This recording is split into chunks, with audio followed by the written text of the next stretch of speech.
do a question. December 2024. Question 4. Agrovet Group. The question states, Agrovet Group is a multi-divisional agrochemical firm that deals in multiple products. Delta Division, one of its subsidiaries, makes 3 products branded Betax, Zite, and Alpha. The management is contemplating changing the sales mix in scenario 1 to a new sales mix in scenario 2 in order to maximize the net profit. The 2 scenarios are envisaged as below. Scenario 1, the sales costs and output data for the original sales mix for the year 2024 for the 3 products is as follows. You have your sales mix, your selling price per unit, your variable cost, your total fixed cost, and your total sales revenue. Scenario 2, Agrovet Group sales, estimated sales cost and new sales mix as follows. Your sales mix, your selling price, your variable cost, your total cost, and your total sales. Management performance measures are based on cost volume profit analysis. The weighted average contribution margin ratio of each scenario is determined based on its sales mix. Compute both the break-even point in sales revenue and the profit for each. By comparing the break-even point and net profit, advise the management of Agrovet Group whether it is worthwhile to change the sales mix. All right. So let's start by analyzing what we've been given. We have 3 products, which is Betax, Zite, and lastly Alphas.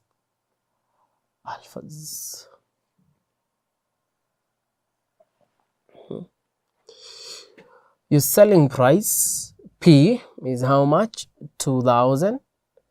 A variable cost of 1,000. So that your contribution margin will be 1,000 and your contribution margin sales ratio is 0.5.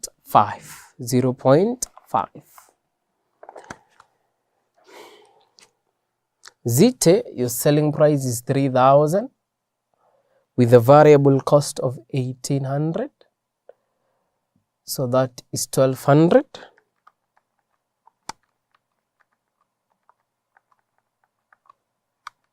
That should be 0.4. 2,500, 1,500. That is 1,000.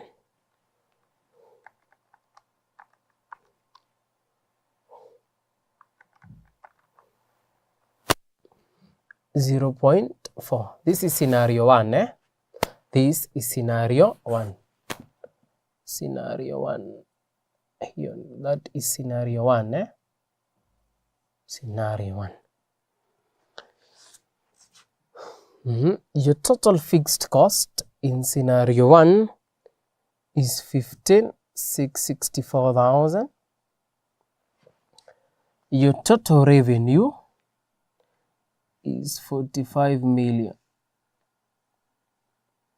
Is 45 million. 45 million. Then first part of that question, compute both the break-even point in sales value and net profit for each scenario. For each scenario. Let's get the break-even point. To get your break-even point in units, say it is your fixed cost divided by your weighted average contribution margin. And your weighted average contribution margin, you're going to take it as the weight times the contribution margin of each product. And they're saying the sales mix of Betax is 0.4 by the contribution margin of 1,000. The weight of Zite of 0.3 by the contribution margin of what? 1200 plus the weight of alphas 0.3 by contribution margin of how much? 1000. By contribution margin of 1000. So therefore, your total contribution margin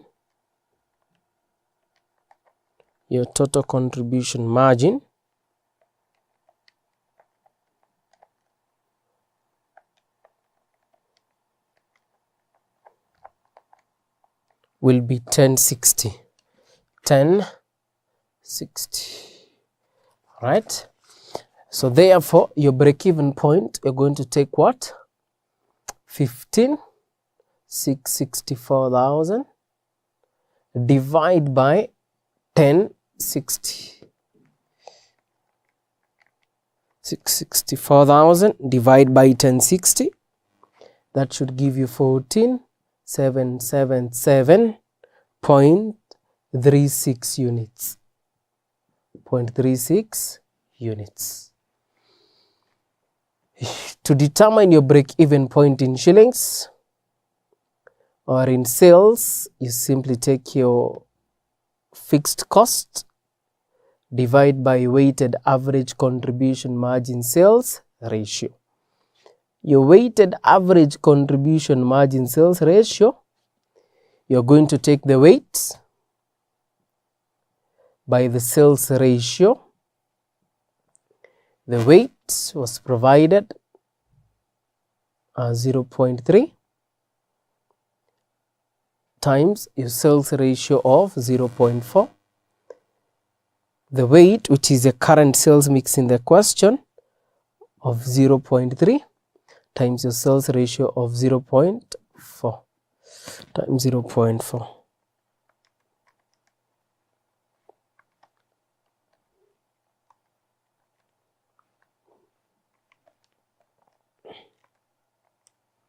So that should give you 0.44.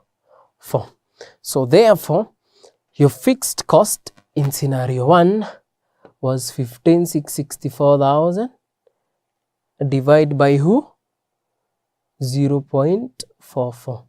So in shillings, that should be 35,600,000 what?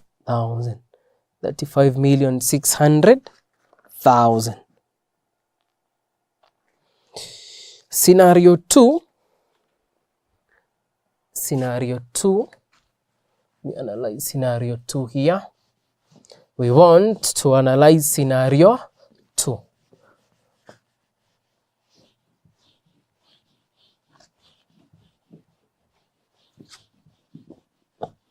Scenario 2.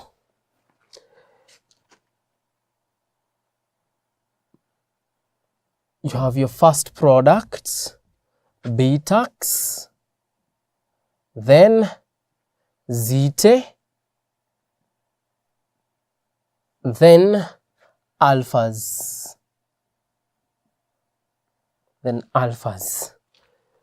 Your selling price, your variable cost per unit, your contribution margin, and lastly, your contribution margin sales ratio. Your selling price is 2,000, of B-tax 1,000, contribution is 1,000, that must be 0.5. Zite, your selling price is 2,800, variable cost of 1,680. The contribution margin sales ratio will be 1120 divided by 2,800, which is 0.4. Alphas,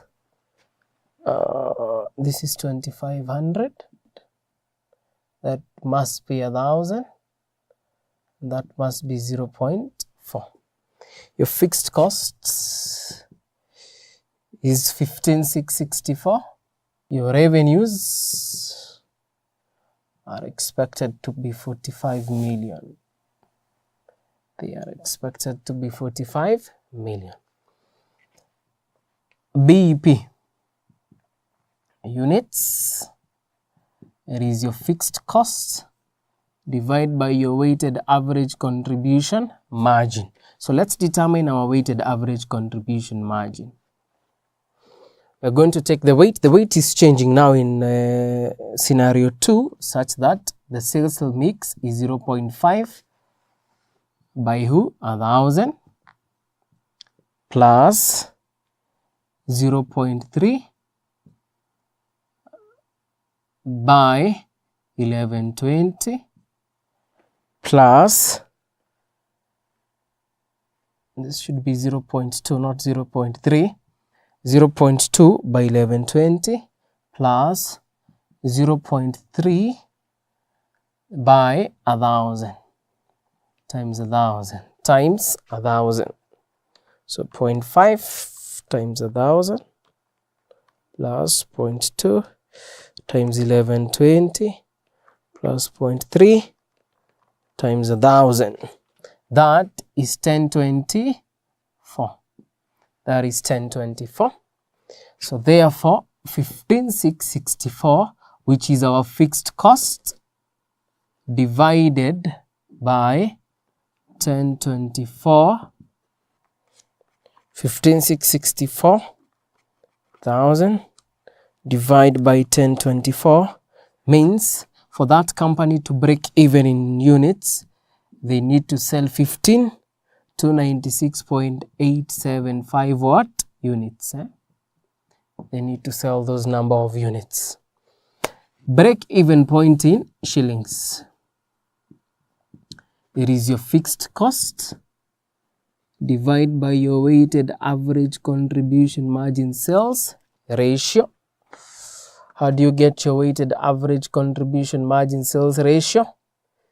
You simply take your weight of 0.5 by your sales ratio of 0.5 plus weight of 0.2 times 0.4 plus 0.3 times 0.4.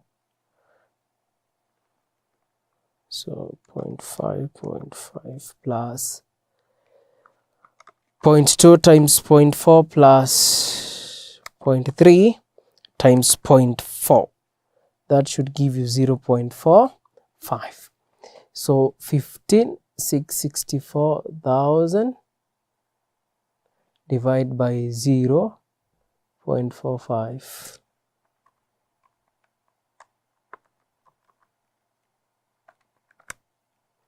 That should give you 34,888,888.89 shillings. 0.89 shillings. Part 2 of that question, and they also are still in part 1. They're asking compute both the break-even point and the net profit for each scenario. So let's get the net profit. Let's go back to scenario 1. Net profit. You're going to say it is your weighted average contribution margin sales ratio. You multiply by your revenue minus your fixed cost. Minus your fixed costs, 0.44. Your total revenue was 45 million minus fixed costs of 15,664,000.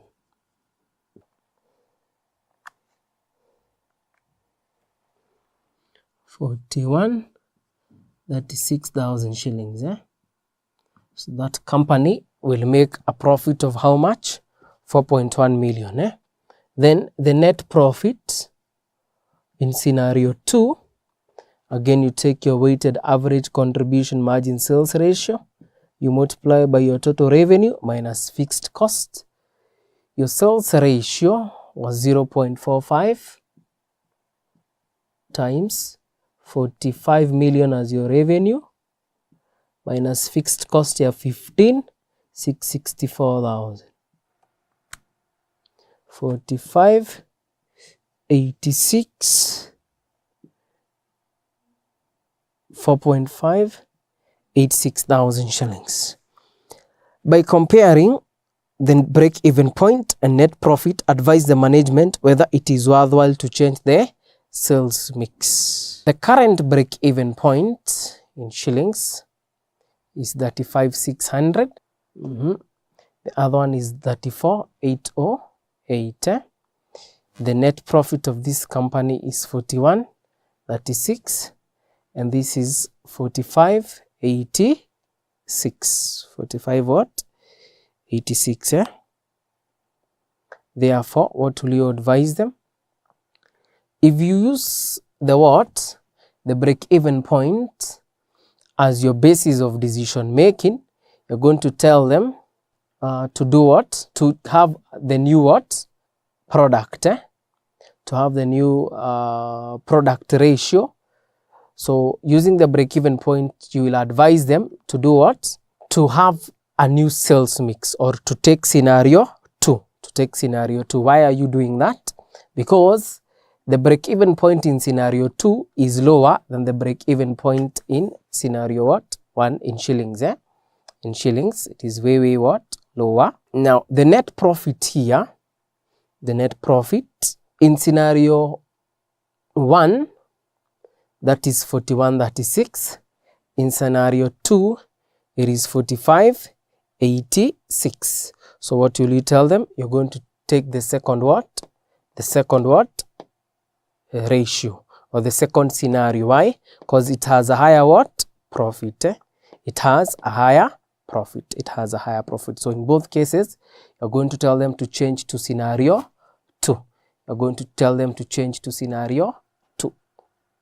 So in both scenarios, you've agreed that you choose scenario 2. So you change the ratio or the sales mix to be 0.5 is to 0.2 is to 0.3 is to 0.3. Now, sometimes a student may ask, why is it that we are choosing scenario 2 instead of scenario what? 1. We are choosing scenario 2 instead of scenario 1 because it has what? Less shillings.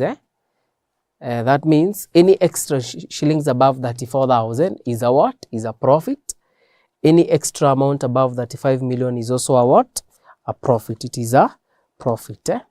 Alright, so you choose scenario 2 because it is the one with that will generate a break-even point in shillings very fast at 34 million compared to 35.6 million in scenario 1. Now, alright, so now that we have done multiple product, remember this is multiple product, it is multiple product, so this should not have been here so that it doesn't confuse you. That is multiple products. I will leave you an assignment that you can attempt in your own free time, which is April 2022, question 1D. April 2022, question 1D is the assignment I will leave you to attempt in your own free time. And please remember to attempt those questions. They are practice questions, and this being a mathematical unit, it is important you attempt them for your own what? Practice. For your own practice and understanding. I wish you a good time, and God bless you.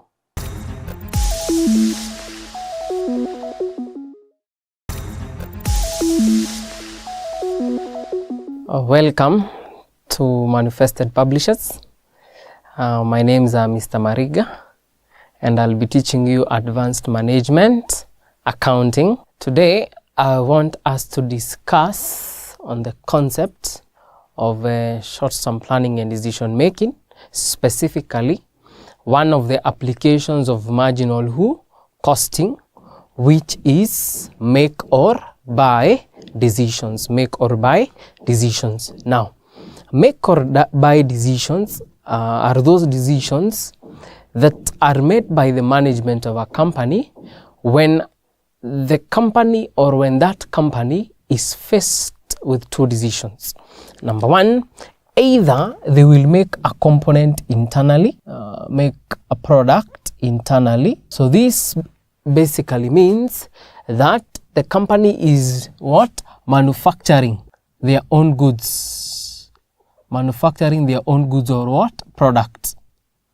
And when they manufacture, they will incur all variable what? Costs. So they must incur variable who? Costs. Variable cost of what? Direct materials, variable cost of direct labor, variable cost of direct expenses, and variable cost of fixed who? Overheads. The second option is the decision to buy a what? A product. When they are buying a product here, it basically means that what are they doing? They are outsourcing a finished product. They are outsourcing a finished who? Product or component. And when they outsource that finished good, it basically means that they are not going to incur the cost of production unless there is something else they will increase to it, but instead they are going to incur a buying cost. A buying cost. The cost of buying that product from a who? A supplier. Okay?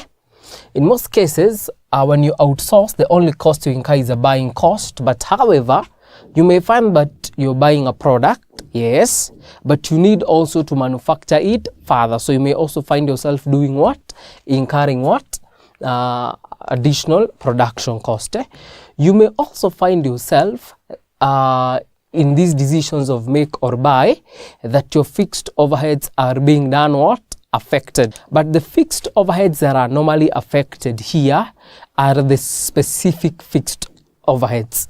So in these decisions, the specific overheads, the specific fixed overheads or incremental fixed overheads or fixed costs will need to be analyzed. Will need to be analyzed and carefully done what? Analyzed. What are incremental or specific fixed overheads? They are those fixed overhead costs that are incurred as a result of the decision that is made. They are incurred as a result of a decision that is made, and therefore they change with a decision. So these ones here change with decision made. These ones change with the decision what? Made. You may incur them when you make a product, but when you buy it, you don't incur them. You may also find yourself incurring when you buy that product, but when you make that product, you do not do what? Incur them. Okay? So we're saying you'll analyze all the what? The costs that are relevant for decision making. And what costs are those? All the variable cost, fixed overheads, and the buying cost when you buy a certain what? Product. Okay? Now with that in mind, I want us to do a question of May 2021. May 2021. Question 3A. Question 3A. May 2021. Question 3A. All right. Question 3A. They're saying Ulanda Limited is a manufacturing company based in the western part of the country. It has two divisions. One of the divisions within Ulanda Limited is currently negotiating with other suppliers regarding outsourcing a component A that it manufactures. The division currently manufactures 10,000 units of the component per annum. You have the total cost of producing the 10,000 components. Material Z is 1,200 at a unit cost of 120. Direct labor is 1 million at a unit cost of 100. Variable manufacturing overhead cost is the total cost of 100,000 with a unit cost of 10. Fixed manufacturing overhead cost, the total cost is 800,000 with a unit cost of 80. Share of non-manufacturing overheads is 500,000 and the unit cost of how much? 50. The total cost of producing the 10,000 components is 3.6 million. The unit cost of one unit is 360. Additional information number 1.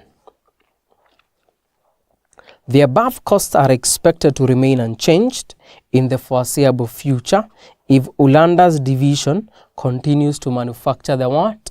The components.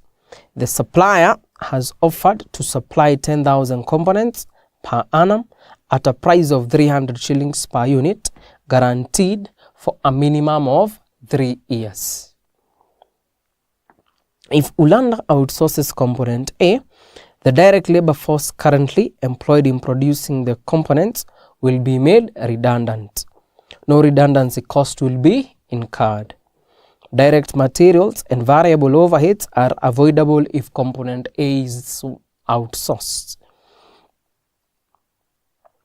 Fixed manufacturing overheads would be reduced by 100,000 per annum, but non-manufacturing cost would remain unchanged. Assume initially that the capacity that is required for this component has no alternative use, required.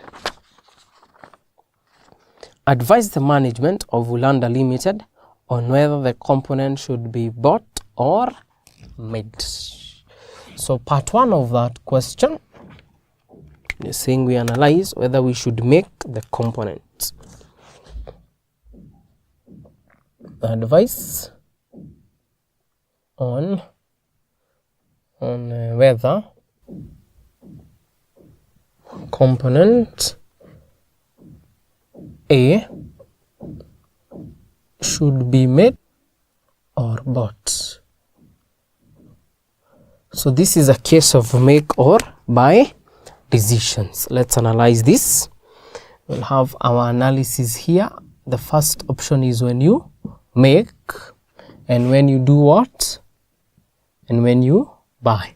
When you make and when you buy. Right.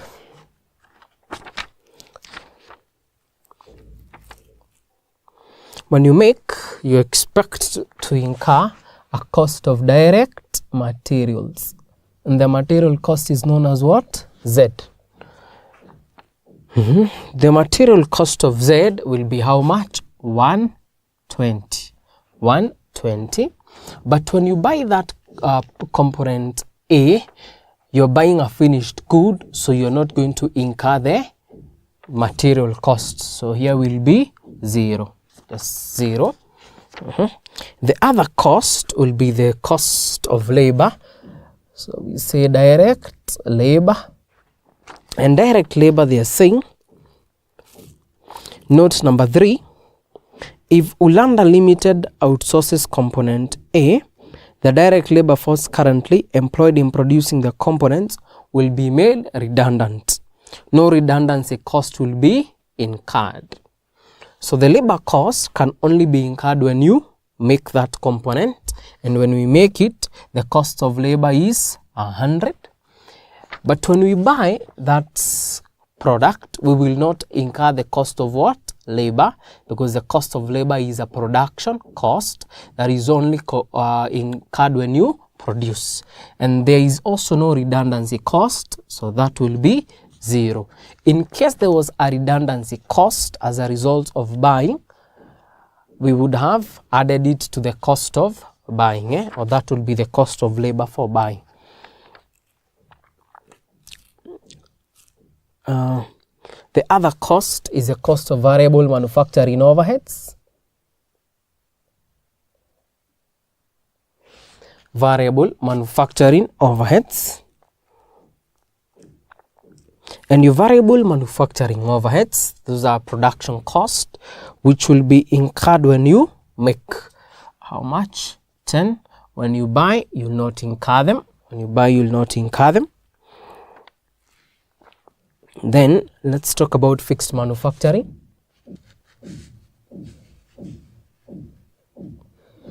The fixed manufacturing is given by note number 5, where they are saying fixed manufacturing overheads would be reduced by 100,000 per annum, but non-manufacturing costs would remain the same.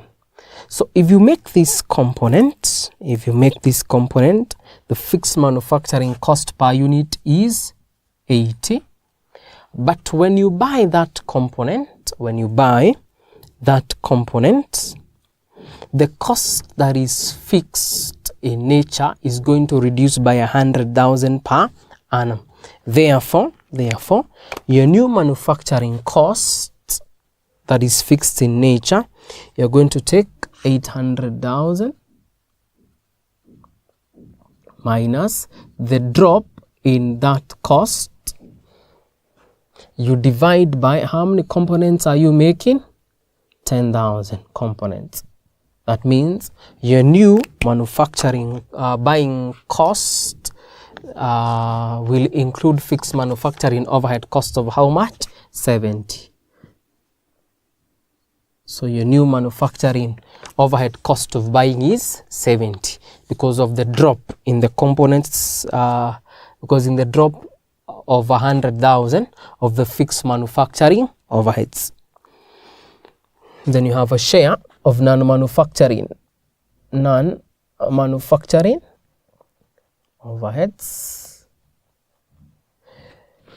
The non-manufacturing overheads, we are told, they would remain what? Unchanged.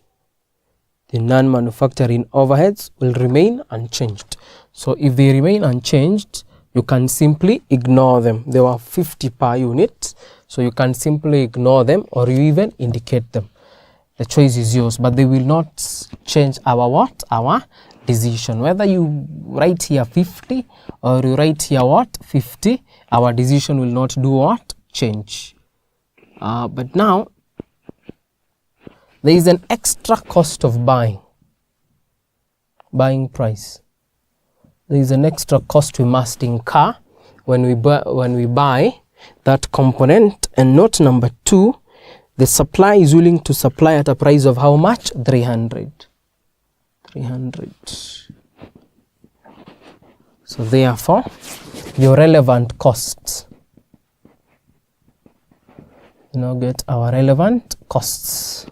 This is 370. It is 370.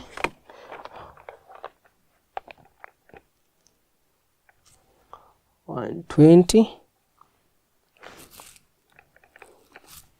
plus 100 plus 10 plus 80. That will have a relevant cost of how much? 310. That's your relevant what? Costs. Then after we've determined now the cost we will incur, we then need to advise. So our advice. The advice we will give here will be the one that corresponds to the minimum cost. And I can see the minimum cost is the cost of making that component. So you will advise them to make component A. Why? Because it is cheaper.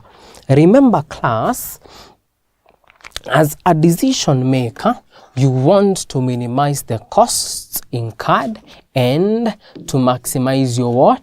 Revenues. So you minimize your cost, maximize your revenues. All right. Let's go to the second part of that question. Second part of that question,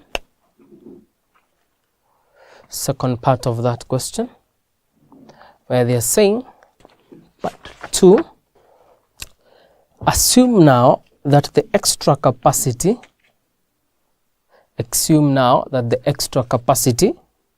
that will be made available from outsourcing components A can be used to manufacture and sell 10,000 units of component B at a price of 340 per unit.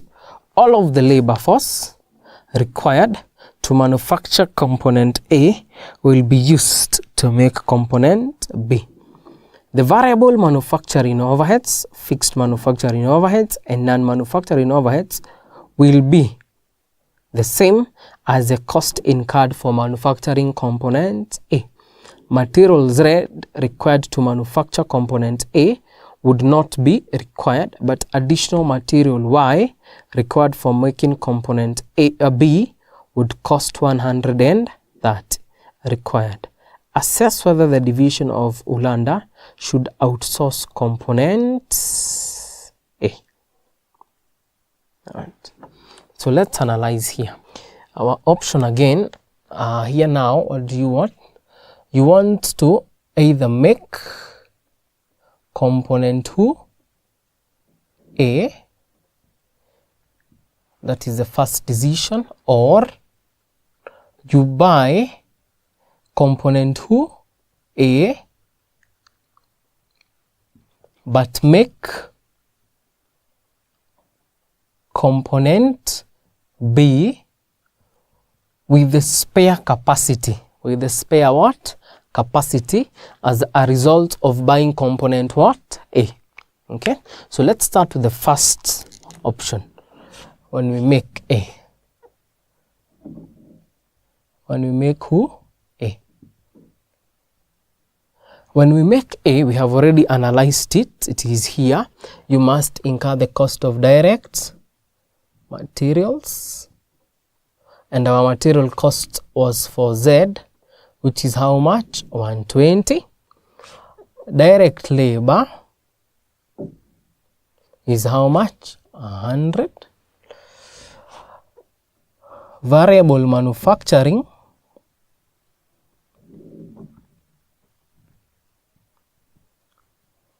overheads is how much? 10. Your fixed manufacturing overheads. They're saying as far as fixed manufacturing overheads are concerned, will be the same as the cost incurred for manufacturing component A. This is, so we can ignore them, but let's just indicate them there. Then non-manufacturing overheads, they are the same. You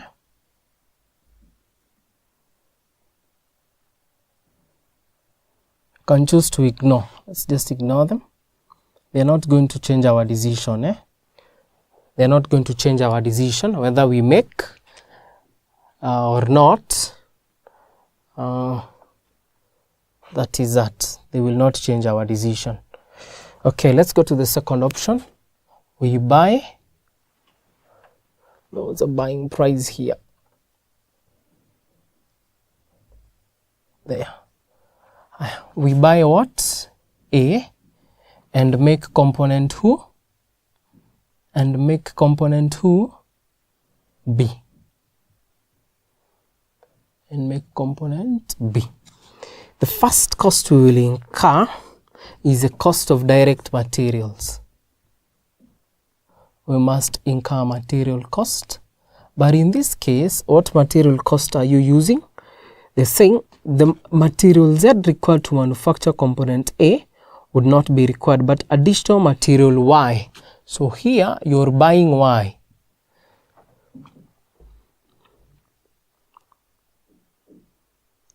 For making component B at a cost of how much? 130.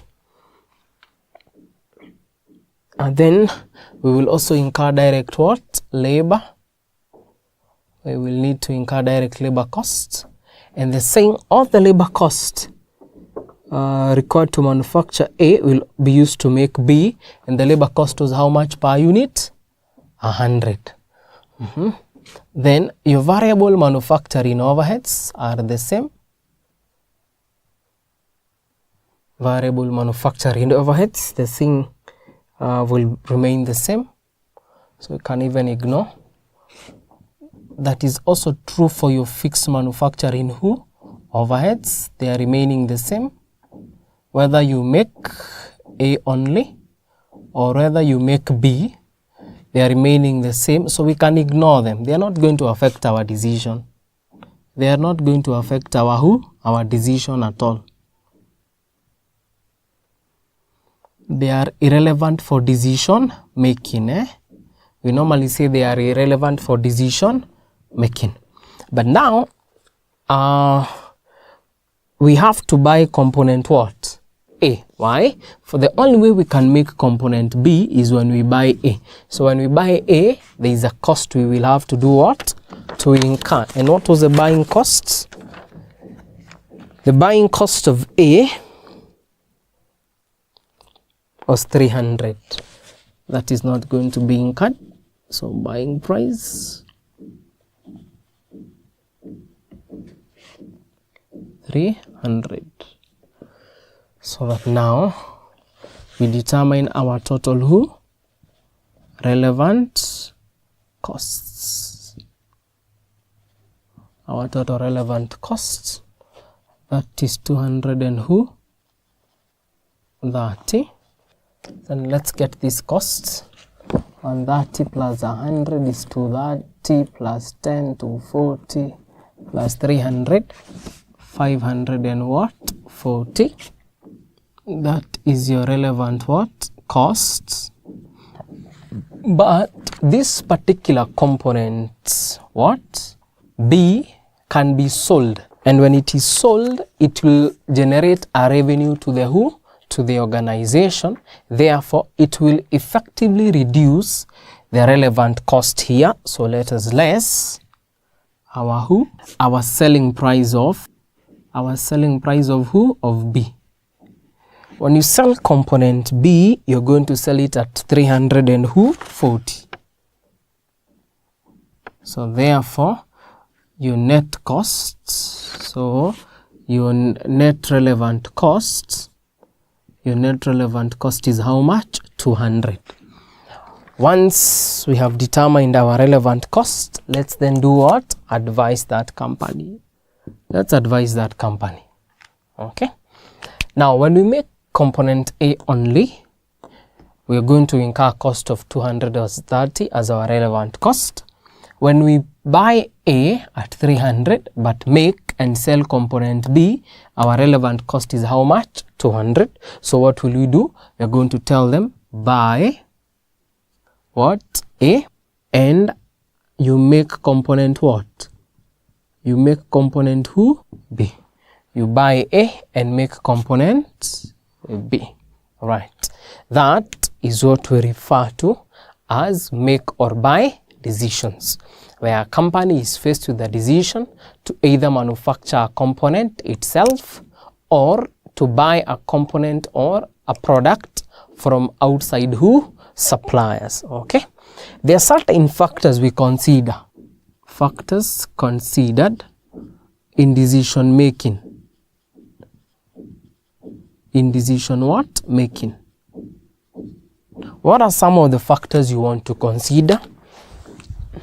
The first factor there is the effect on selling price, effect on current selling price, in case you have a special what? In case you have a special offer.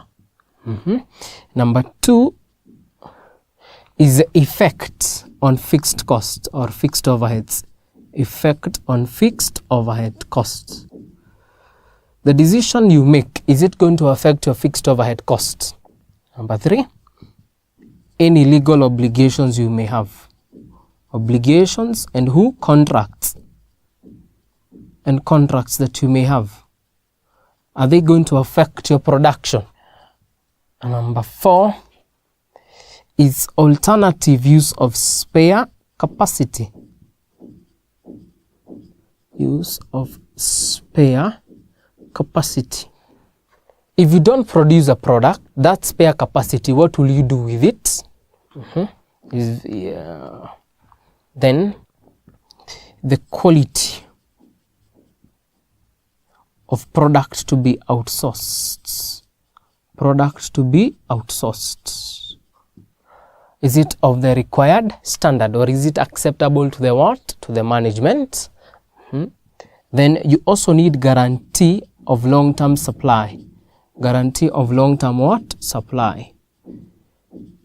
where you don't want to buy a component today, then after a few days, when you want to buy again, they tell you they don't have that component. So when you decide to buy from a supplier, you expect that they will be able to handle your order in the long term, So these are some of the factors you consider when you're making what? Decisions, all right. And that means we have come to the end of our topic 3, which is planning and decision making techniques. Planning and decision making techniques. We talked about cost, volume, profit analysis. We also talked about the various decision making environments under risk and uncertainty. We also talked about the expected value of perfect information, and we have finalized by talking about applications of marginal costing. All right. So without further ado, I wish you all the best and goodbye.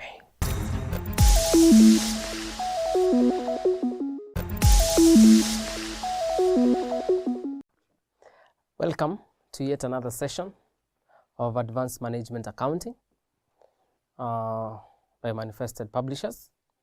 My name's Mr. Mariga, and we want to continue with a previous subtopic on inventory control decisions, known as what? Material resource planning. In the previous session, we talked about just in time, where we said just in time is a type of inventory system where you simply want to match your what? Your orders with the quantity you do what? Or your demand with the quantity that is that you want to order as an organization, such that the just-in-time system ensures that you don't have any closing stock. Yeah, and that system, known as just-in-time, we also said was developed in what? In Japan by Toyota, by the famous Toyota, the car manufacturer. All right. Today, let's talk about material resource what? Planning. Material resource what? Planning, where material requirement planning, also known as material requirement planning, material requirement planning or requirement planning. Now, material requirement planning is basically an inventory management system that helps the management of a company identify 3 things. Number 1, what material is needed. Number 2, how much material is needed. Number 3, when the material is needed. And lastly, this material requirement planning simply works backwards. From what? A production plan to finished goods. So it works backwards from production plan to finished what? To finished goods. So the MRP, or material requirement planning, simply converts a plan into a list of requirements,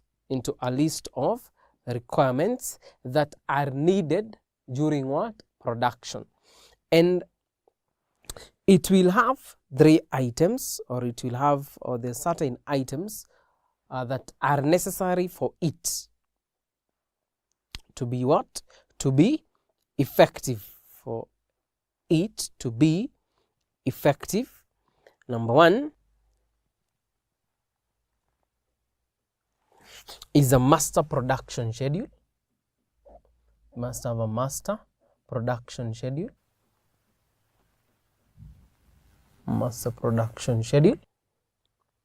Number 2, a bill of materials, a bill of materials, bill of materials, and lastly, must also have an inventory status file. Inventory status file. An inventory status what? File. Now, a production schedule simply shows how much is required to meet demand. A production schedule simply shows how much is required to meet demand. A bill of materials, so this one shows how much is required. How much is required. Now, a bill of materials, on the other hand, will show you the details of materials. Details of who? Materials. Details of materials and components that are required. And the required who? Components to produce, and the required who? Components to be used in what? Production. Then, lastly, an inventory status file will show you the available materials. The available materials. The available materials in what? In stock. In stock. It shows you the available materials in what? Stock. Now, the benefits of using material requirement planning. Number one is that it reduces inventory what? Cost. So there is reduced inventory cost. Why? Because it reduces overstocking. Overstocking. Remember, you have already determined in advance what you need. Okay. Number two, there is improved production what? Efficiency. There is improved production efficiency. Which leads to reduced delays and bottlenecks. Number three, the customers are what? Satisfied. Why? Because you're able to meet their demand. Then there is optimum use of what? Resources. There is optimum use of resources. Then the management of an organization can be able to make better decisions. So there is improved decision making by the who? By the management. One of the disadvantages of material resource planning here is that it is so reliant on the inputs data for accuracy. So if the input data is inaccurate, then your decision making will also be affected, or your results will be affected. Remember, your production plan here tells you how much is required. Then we've also said that with material requirement planning, you work backwards from what? From the finished goods to what you require. So if you have data that is inaccurate, then it will affect your what? Your decision making. Then sometimes you tend to hold more than required. Sometimes you also tend to hold more inventories than what is needed in an organization. Then it is also very expensive to do what? To implement and maintain. It is expensive to implement and maintain. To implement and maintain. To implement and maintain. All right. That is what we refer to as material requirement planning. As material requirement planning. Right. So in the next lesson, we are going to talk about ABC inventory system. ABC inventory system, or ABC analysis. So see you in the next lesson.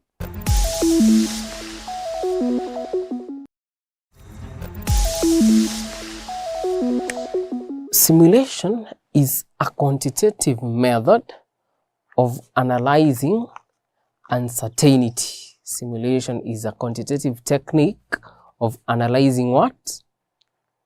uncertainty. And with simulation here, there are some basic requirements that you must be provided for. For you to be able to simulate a question, so these are the requirements that you must have in a question. Number one is a probability distribution. You must be given the probability what? Distribution of each variable you want to simulate. Of each variable. That is the first thing you must have. So if you want to simulate sales, they must give you probability distribution of what? Sales. If you want to simulate the quantity, they must give you what? The quantity. Number two, you must also determine your cumulative probabilities. You must determine your cumulative probabilities of each variable. The cumulative probabilities of each variable. Once you have the probability, you can now determine your cumulative probability by adding. The third item you want to have is you're going to get your random number ranges. Your random number ranges. Show you that. Then number 5 is you must also have your random numbers. Random numbers here basically are numbers assigned that show equal chance. They are numbers assigned that show equal chance of occurrence. So random numbers. Once you have determined your random numbers, or once you've been given your random numbers, this case in an exam situation, they will always provide the random numbers. Number 5 is you set up your simulation worksheet. Your simulation worksheet. You must set up your simulation worksheet where you're going to simulate your information. Those are the requirements that are required for us to be able to carry out what? Relation simulation. So I want us to go to a question. Let's go to December of 2022. December 2022. Question 2A. Question 2A. December of 2022. Question 2A. They are saying, Lengo Limited is considering marketing a new product. The fixed cost of this product will amount to 5 million. There are 3 uncertain factors, namely selling price, variable cost, and annual sales volume. Selling price is for 400, for 50, and 500 with a probability of 0.3, 0.5, and 0.2 respectively. Variable cost is 200, 250, and 300 with a probability of 0.1, 0.6, and 0.3. Your annual sales volume in units is 40,000, 50,000, and 60,000 with a probability of 0.4, 0.5, and 0.1. Additional information. Assume that the 3 factors are statistically independent. The company uses cost, volume, profit analysis to make decisions. The following random numbers are provided. You have your selling price with a random number of 8, 0, 6, 1, 3, 5, 1, 3, 9, and 1. The variable cost, the random numbers are 0, 4, 3, 4, 6, 7, 2, 8, 5, and 9. So let me repeat the variable cost random numbers: 0, 4, 3, 4, 6, 7, 2, 8, 5, and 9. The sales volumes had the following random numbers: 6, 3, 9, 4, 0, 9, 7, 6, 8, and 5. Required. Using CVP analysis criteria, Simulate the problem and determine the average what? Profits. Simulate the problem and determine the average what? Profits. Number 1. For us to do this question, we must confirm what we've been given. Have we been given the probability distribution of each variable? Yes, we have been given. So, come here and get the selling price. We have the selling price. You have the shillings, the selling price in shillings, 400, 450, and 500. Your probability, which I denote as P naught, is 0.3, 0.5, and 0.2. Let's get our cumulative probability. Let's determine our cumulative probability. This is 0.3. 0.3 plus 0.5 is 0.8, and that is 1.0. The next variable that we have probability is variable cost. So remember, all these uncertain items, you must be given probability. You must be given what? Probability.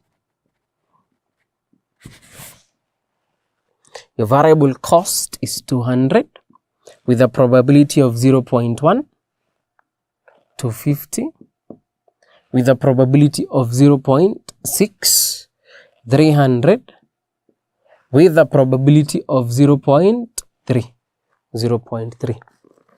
So that now your cumulative probability is 0.1, 0.7, and that is 1.0. That is for who? For variable costs. The third item that we have our probability distribution is your sales volumes in units. In units, the units are 40,000, 50,000, and what? 60,000. Your probabilities 0.4, 0.5, and 0.1. We need to determine our cumulative probabilities. 0.4, 0.9, and that is 1.0, 1.0. Right. So what we have effectively done is we have the probability distribution. Then using the probability of each variable, we have determined our cumulative probabilities. Our cumulative probabilities. That is in order. All right. Once we have done that, we then need to determine our random number what? Ranges. Our random number ranges. So let me come back here. Computation of random number ranges.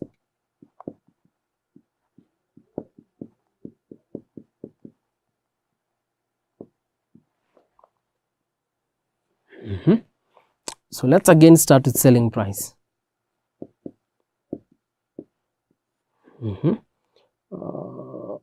400,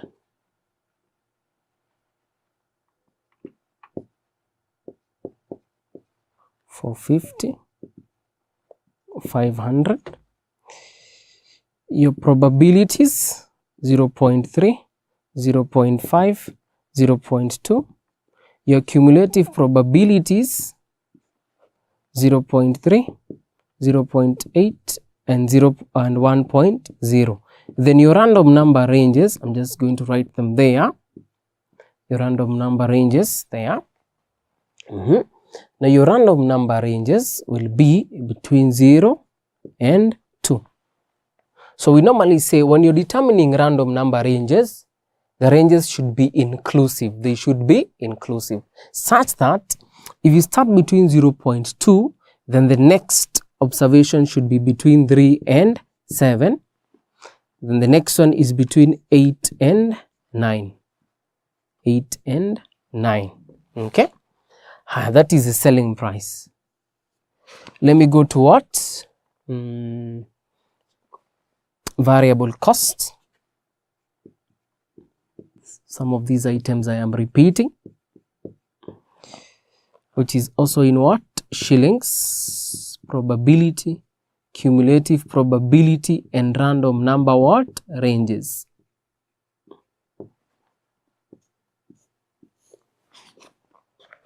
$200, $250, and $300. Probability is 0.1, 0.6, 0.3, 0.1, 0.7, and 1.0. The random number ranges now will be between 0 and 0. Why? Because we've said it must be exclusive. It must be inclusive. It must be inclusive. Then 1 to 6, 7 to 9 must be inclusive. That is your variable cost. Let's now finalize determining the random number for sales volume.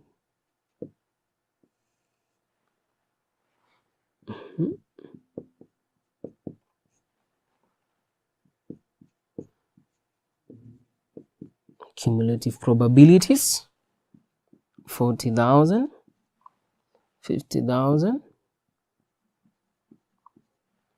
and 60,000, 0.4, 0.5, 0.1, 0.9, and 1.0.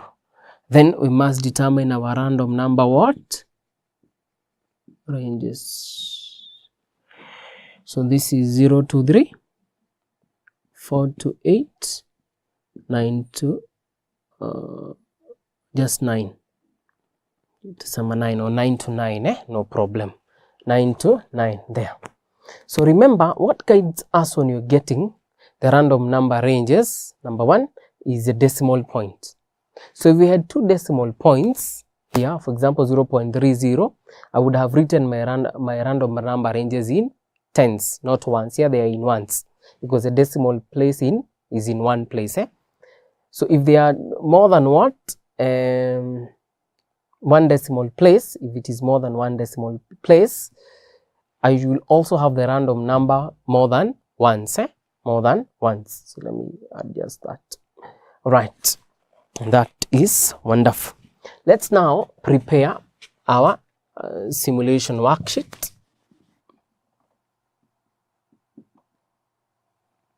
Our simulation worksheet. Okay. We have already been provided the random numbers, so that we have. So we want now to prepare our simulation worksheet.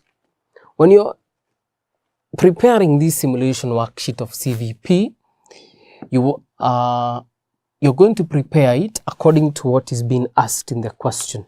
And here they are telling us required, simulate the problem and determine the average what? Profits. How do we get your profits? You say it is P minus V by the units minus your who? Fixed costs, minus your fixed cost. So this is how your simulation worksheet should look like here. Okay. So the first item should be your selling price. But because selling price, you've been given random numbers and the probabilities, so because it was uncertain, we will come here and write the random numbers and your selling price P. There. The variable cost, we did also being provided the variable cost, their probabilities and random numbers. So again, we introduce random numbers for variable cost and who? And the variable cost there. Then your random number for the units you want to do what? To sell, for the units Q. For your units. Then we know, or we can first determine our contribution margin. Let's first determine our contribution margin CM, which is given by P minus V. So this is not really a requirement, but let's just determine it. If you're able to just compute directly, well and good, but let me show you that so that we simplify our work and we look more organized.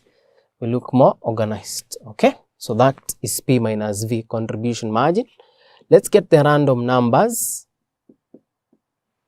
for your units, for your units. Then we get our total contribution and your fixed costs. And then lastly your profit. Lastly your profit. We can even try squeezing this. Left so much spacing, so we can readjust this. I'm just rewriting this so that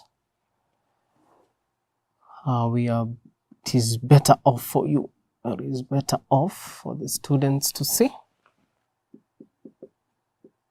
And fixed cost, and then your profit, and then your profit. All right, that is how a simulation worksheet of CVP should look like. The first random number of selling price is 8. And with the selling price of 8, or rather with a random number of 8, your selling price is between 8 and 9. The random number, you normally read it according to the random numbers. So you go to your selling price, and where you have a random number of 8 and 9 is at a selling price of how much? 500. So here you're going to write what? 500. Then variable costs random number is 0. Your variable cost with the random number, when your random numbers are 0, your variable cost is 200. Then your contribution margin will be 300. Why?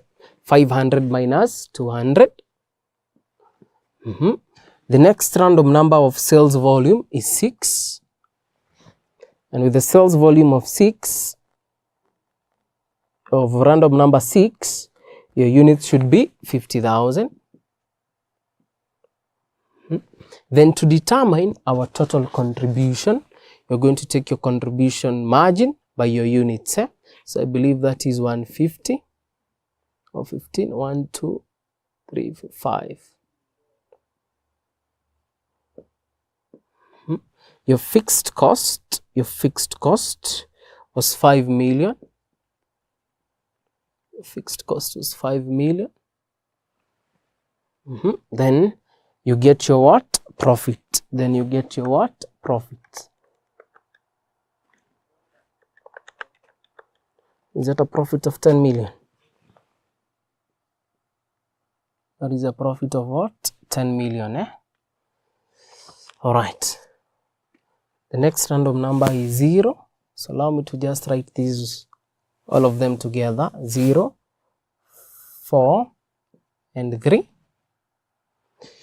With the price of 400. Why? Because with the selling price of 450 actually, because your random number is between 3 and 7, So 450. Let me see. Yeah. Your random number is 0. So your selling price is 400. Don't get this confused here. 400. With a random number of 4, your variable cost is 250. So your contribution margin is 150. With a random number of 3, you're selling how many units? 40,000.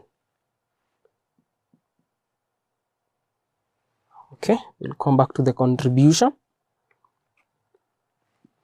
Then 6, 3, 9, 1, 4, 4. Just highlighting the random numbers now.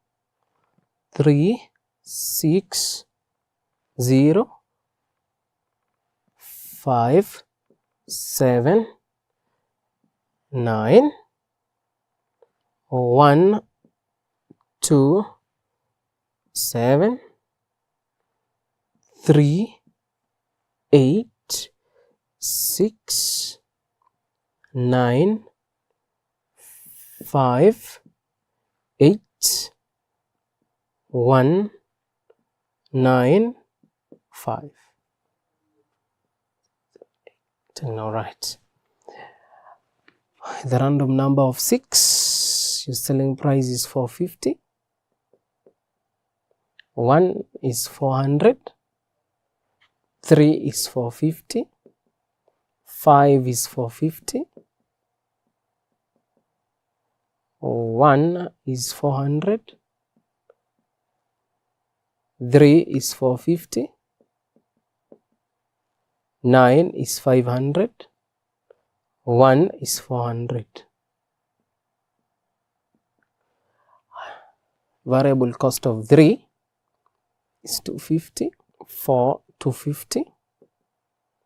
6, 250. 7, 300.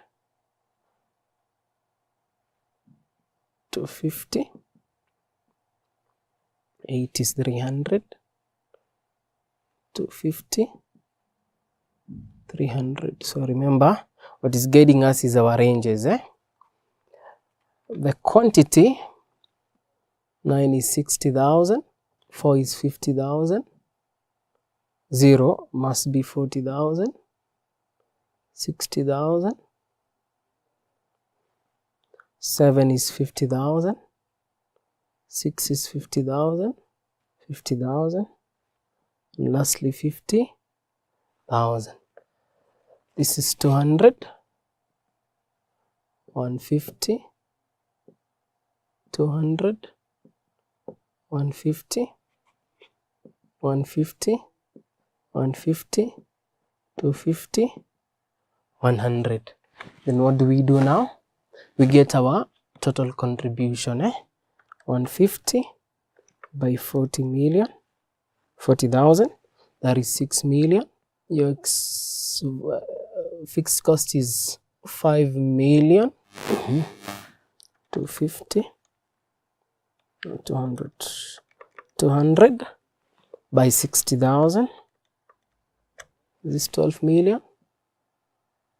That is still 5 million. So that should be 7 million. 7.5 million. 5 million. 2.5 million. This is 8 million.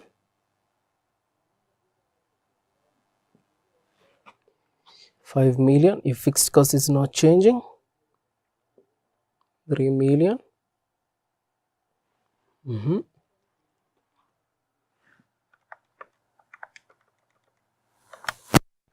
9 million. 5 million. 4 million. 7.5. 5 million. 2.5. 7.5 million. 5 million. 2.5. So remember, your total contribution is contribution margin by the units. Please don't forget. That is why 300 by 50 is that. What have you? 250 by 50,000 must be 12.5. And that is 5 million. 7.5. This is 5 million. Then we get our profits. Let's get our profits. We simply add these profits.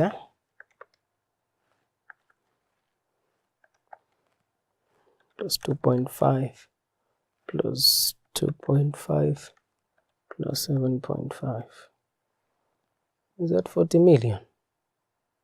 So therefore your average profit, remember in the question they are asking for average what?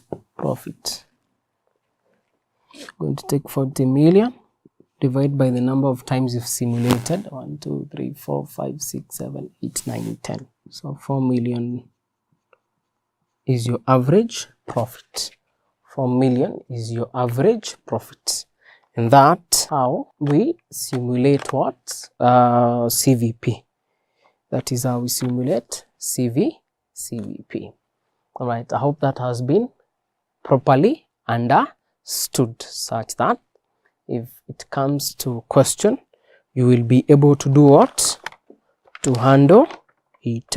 So the remaining items is sensitivity, statistical analysis, probability tree diagram, and continuous or normal distribution. Continuous or normal distribution. All right. Now, we're going to cover these next items during the next what? Session. During the next session. So from me, I wish you the very best and see you in the next session. Goodbye.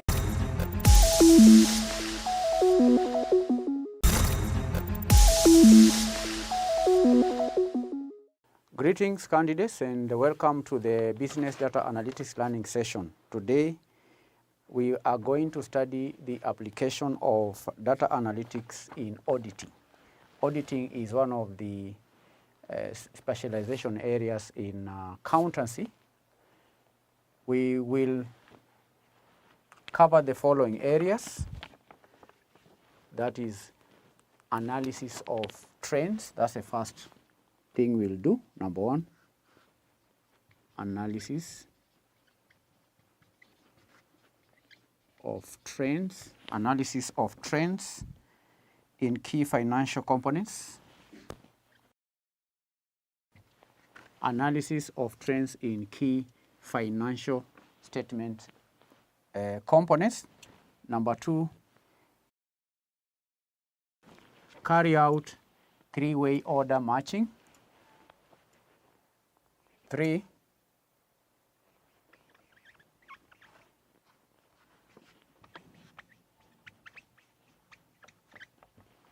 fraud detection. 4,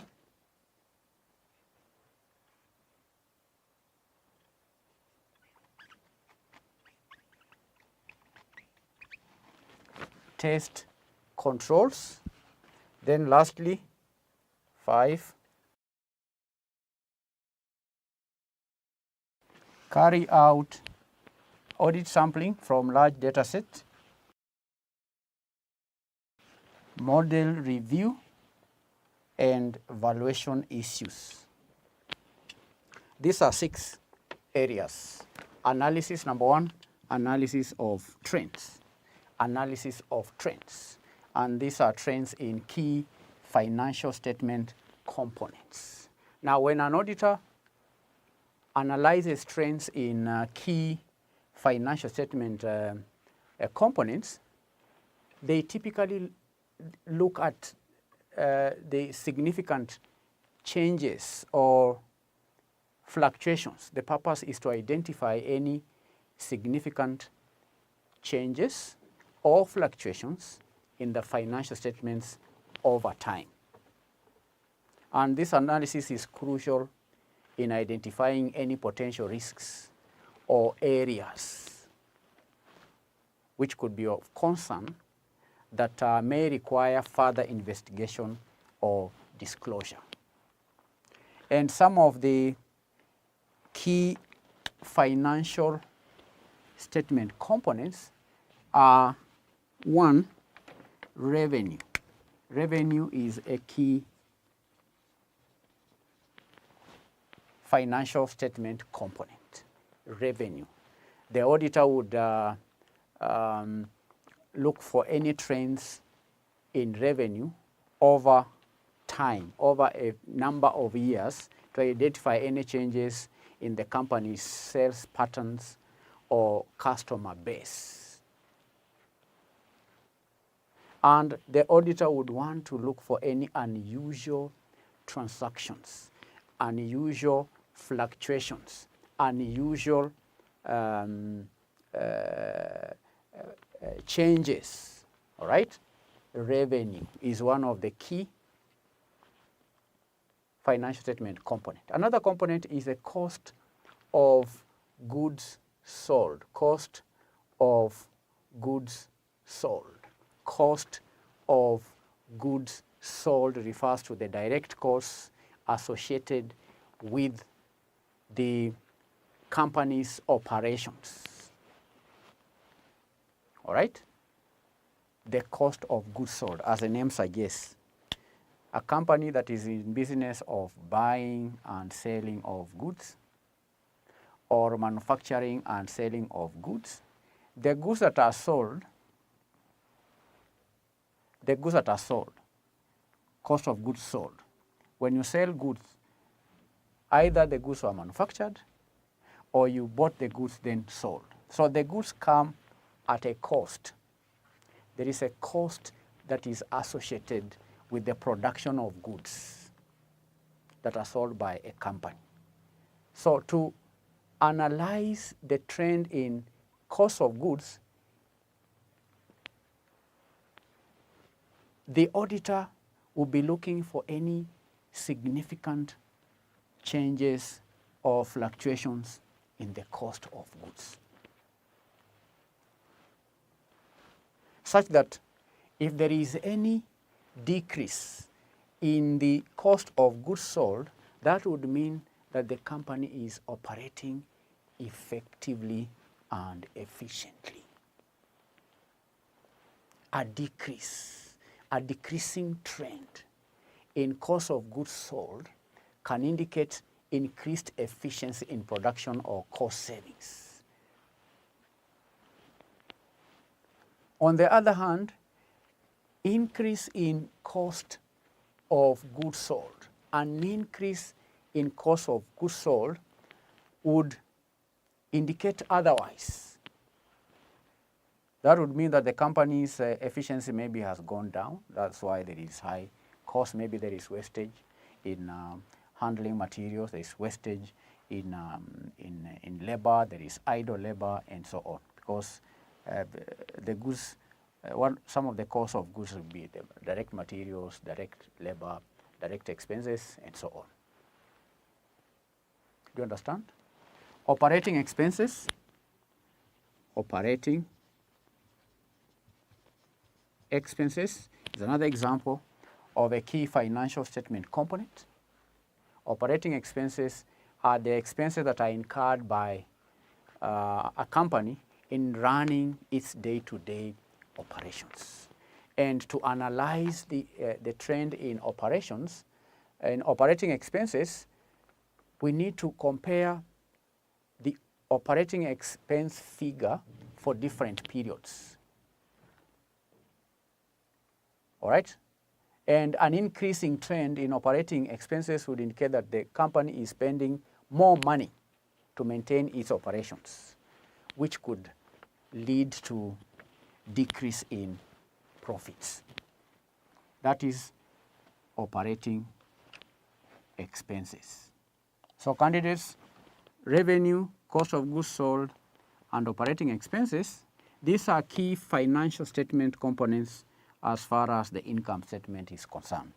These are the components we find in an income statement. For the balance sheet, we have assets. Assets is a key financial statement component we find in a balance sheet, and the company would analyze trends in the company's assets, including both the current assets and the non-current assets, and such analysis can help identify any potential risks associated with the company's assets.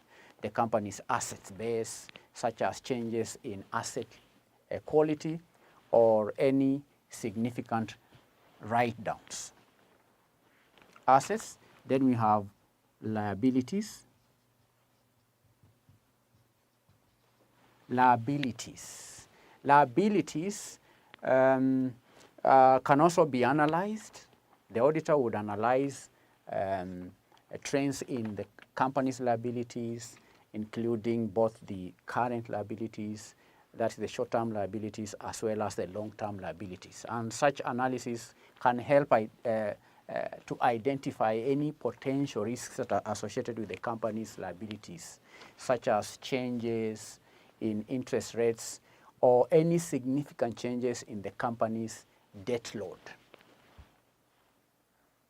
So those are some of the components that an auditor would be interested in analyzing trends in key financial statement components. And in conclusion, candidates here, as far as the trends are concerned, we can say that an auditor's analysis of trends in key financial statement components is a crucial part of the audit process. By identifying any significant changes or fluctuations in the financial statements over time, auditors can help ensure that financial statements are accurate, are reliable, and that any potential risks or areas of concern are disclosed appropriately. The second area here is three-way order matching. Three-way order matching. Three-way order matching. What's the meaning of three-way order matching? Three-way order matching. Three-way order matching, candidates, is a process, particularly in procurement, to ensure that purchase orders, one, purchase orders, two, invoices, and three, delivery receipts or notes match before payment is made. You understand? Purchase orders. The local purchase order. Before goods are bought, there has to be an order that is made to the suppliers. All right, purchase order. So that's the first document. We are talking about carrying out three-way order matching. Order matching, and I've said, is a process of matching the, we call them the source documents, known as the local purchase order, the delivery receipt or delivery note, and the invoice. Delivery note, this is one. Two, delivery notes or receipts. Then three, invoice. This is the normal process before the accountant or the finance department pays the suppliers. Then there has to be matching of the local purchase order, the order must match with the details on the delivery note, which should also match with the details on the invoice before any payment is made. Matching. And data analytics can help in carrying out three-way order matching. If a company has voluminous local purchase orders and delivery notes and invoices, the business data analytics can help in matching the three before any payment is made. Purchase order, by now I know you know, that is a document that the buyer creates and sends to the supplier to request goods or services. You make an order to the supplier. And a delivery note is yet another document. This is a document that the supplier creates to confirm that the goods have been delivered to the buyer. When the goods are delivered, the goods must be accompanied by a delivery note, which the buyer has to sign. Then we have the invoice. This is a document that the supplier creates to request payment of the goods delivered. So there are steps for carrying out a three-way order matching. Three-way order matching. We said is a process whereby the three documents must be matched before any payment is made.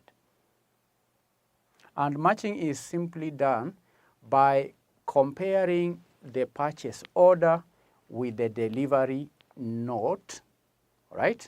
That's the first step. You compare the purchase order with the delivery note. That's obvious.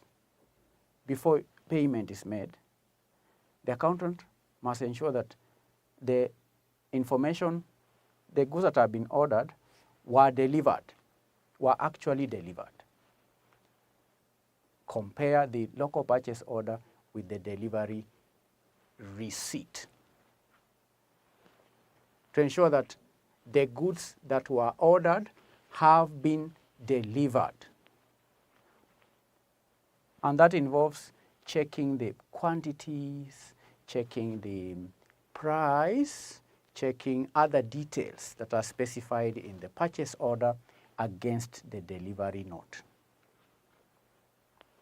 That's the first stage.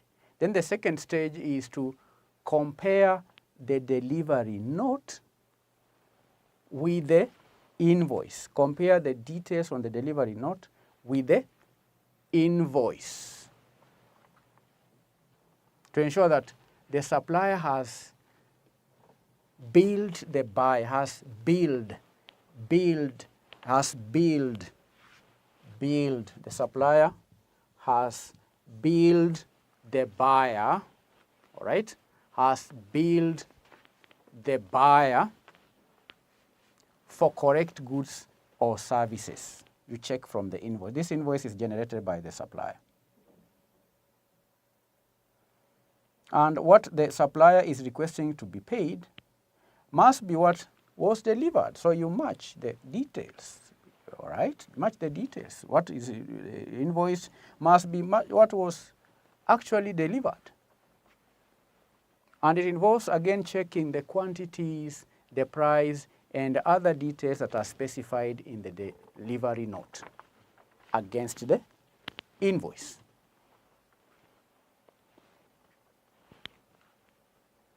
So you compare this vis-a-vis this, then this vis-a-vis that.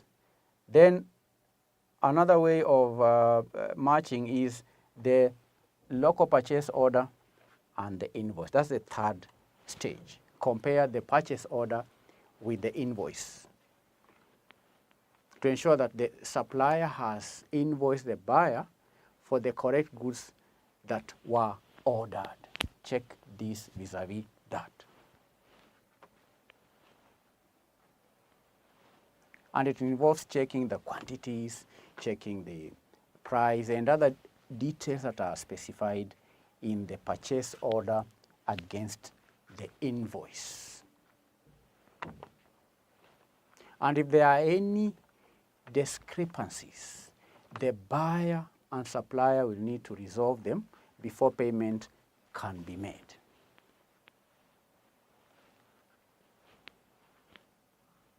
If there are any discrepancies, the discrepancies can be in relation to the quantities. There could be discrepancies in the prices or any other details that have been that are part of these documents. It could be that the buyer would want these goods be delivered in town A. But if the supplier delivers the goods in town B, then that's a discrepancy. There could be also, when purchasing order, a matter to do with the timing. Maybe the buyer needed the goods to be delivered in January, but the seller delivers the goods in February. So there are many things that should be checked for any discrepancy. So we've said that firstly, matching is done. You match LPO against delivery note. Then you match delivery note, second step, delivery note against the invoice. then you match the invoice against the local purchase order. And that's the meaning of three-way order matching. Three-way order matching. And data analytics can help the auditor carry out, data analytics tools can help the auditor to carry out three-way order matching. Number 3, fraud detection. Fraud detection. Candidates, in auditing, fraud detection refers to the process of identifying and assessing the risks or the risk of fraud within an organization's financial statements or other financial information. And auditors are responsible for evaluating the adequacy of an organization's internal controls, the processes, and for identifying any potential areas of frauds or financial irregularities. And auditors use a variety of techniques to detect and prevent fraud. To do what? To detect and prevent. Or I can first say to prevent and detect. Where the tools, where the auditor cannot help in the prevention, then at least the auditor should detect that fraud occurred.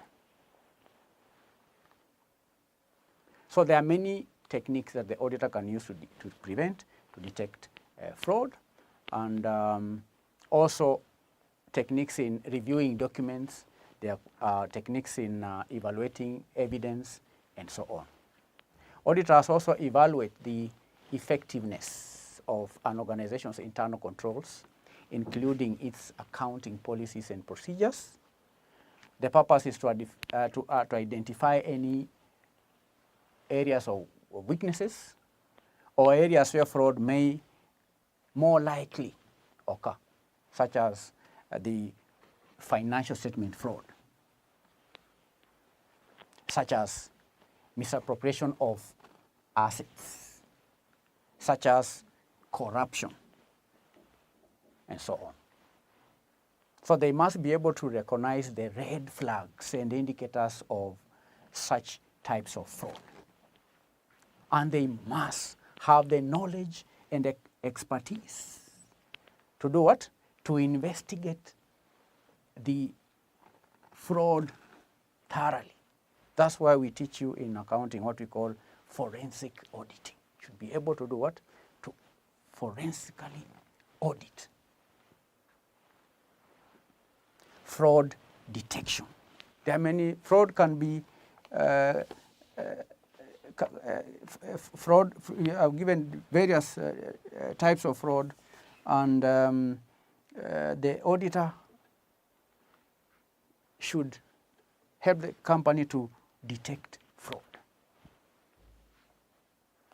Fraud detection is a critical, it is a critical aspect. It is a critical component of auditing. Why? Because it helps ensure that there is accuracy, it helps in ensuring reliability of an organization's financial statements and other financial information. And by detecting and preventing fraud, auditors help protect the interests of shareholders, the interest of stakeholders, the interest of investors, the interest of the public, and other stakeholders. So it is an important aspect of auditing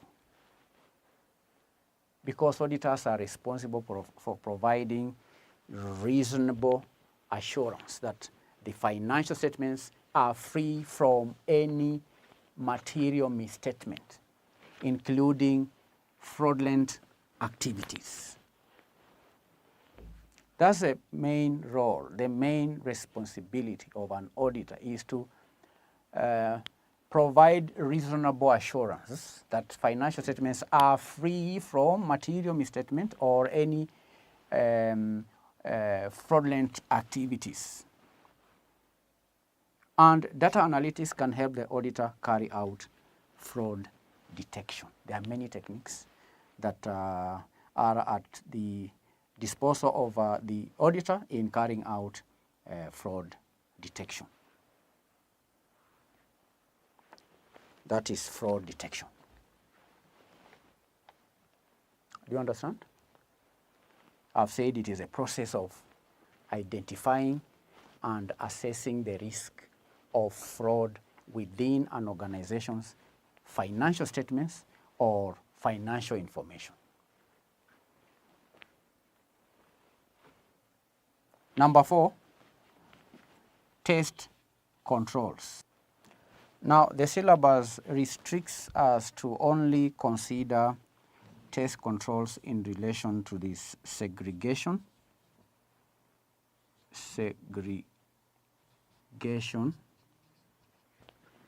of duties. Segregation of duties by identifying combinations of users involved in processing transactions. Now, let's first define test controls. In auditing, test controls refers to the procedures and mechanisms used to evaluate the effectiveness of internal controls. So test controls are procedures and mechanisms that auditors use to do what? To test the internal controls. Every company must have internal controls. One of the internal control is a segregation of duties. Segregation of duties, candidates, is a critical internal control concept in auditing or in internal controls. It involves separating tasks or duties among different individuals to prevent any one person from having too much control or influence over a particular process or transaction. Here, for example, here we mentioned the three-way order matching. In a company, there ought to be segregation of duties in relation to who makes an order, who receives the goods when they are delivered, and who processes payment. There has to be segregation of duty. There should be no one single person making orders, receiving the goods that are ordered, and then invoicing suppliers. There ought to be different or separate individuals who perform these tasks. Is an example of what we call internal control. So such control, which is segregation of duties, has to be tested. You understand? The purpose of test controls in auditing is to assess whether internal controls are operating effectively and to identify any weaknesses or deficiencies in controls that need to be addressed. So these internal controls are put in place by management. It's a management that plans work and assigns duties to employees. But the auditor comes in to test such controls, to find out if these controls are effective. One example of internal control is segregation of duties. So how should the auditor test? What are the test controls that are related to segregation of duties? That's the question. One thing the auditor is required to do when testing controls in segregation of duties is to review the organization's chart. Organizational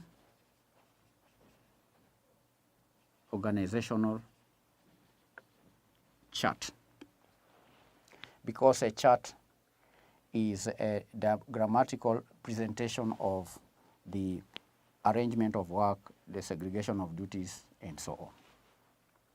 The auditor may review the organization chart to ensure that there is clear separation or segregation of duties among employees, and that no one person has too much control over a particular area. So we may have, for example, an organizational chart where we have different departments: finance, marketing, operations, and so on. So a chart can help to see or to identify if there are any weaknesses. By just looking at a chart, you can tell that there is a department for that, department for that, department, and so on. And even within the departments, there could be also segregation of duties. If it is financial, finance, if it's say for finance department, there should be the internal audit. There could be a section dealing with the invoicing and so on. So an organization chart, I'm saying the auditor can review the organization chart to ensure that there is a clear separation of duties among employees.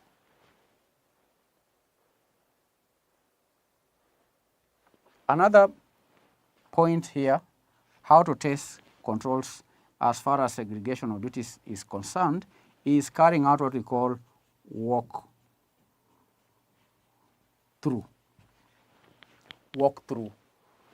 tests or processes. Walk-through. The auditor may conduct walkthroughs. These are walkthroughs of processes to identify areas where segregation may be compromised.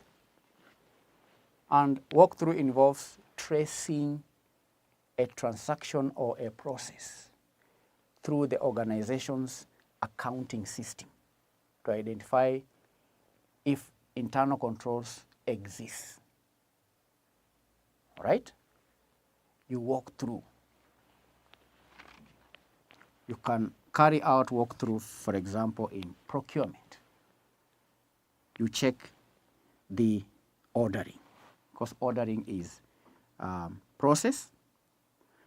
Before a local purchase order is sent, we know there could be other processes preceding a local purchase order, like issuing of requisition to the stores or to the purchasing officers. You check if requisitions were raised. You check if, before raising requisitions, the one ordering did carry out, confirm or did get the authorization of placing the order, because an employee cannot just wake up and place an order. It has to make requisition, and before requisition is made, there has to be processes to check if the goods that are ordered are indeed out of stock or have reached the minimum order level. So walk through. I'm giving an example. An auditor can pick this process, the purchasing or procurement, and stage, go through if there were goods delivered, who received the goods, and were the goods checked for quality? Did the one who receives goods, did he sign that the goods are in order? Then you can walk through that process until invoicing and payment. And the purpose of walking through these processes is to identify if there is any compromise in segregation of duties or any other internal control.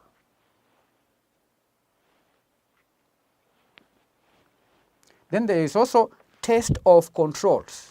Test of controls. Test of controls. The auditor can actually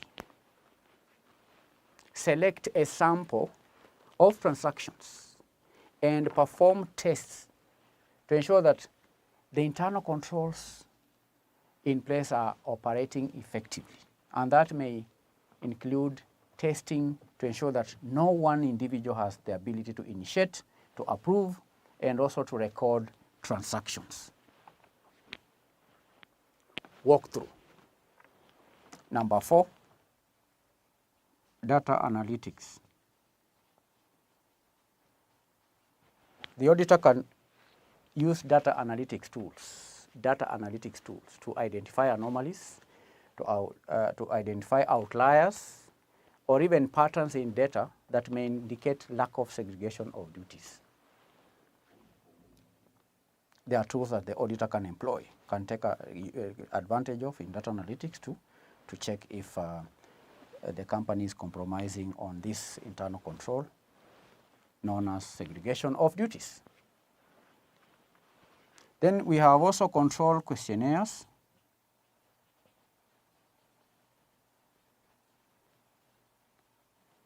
Control questionnaires. The auditor may obtain information from employees about their knowledge of segregation of duties. All right? And whether the segregation of duties as an internal control is effective. So that's test controls.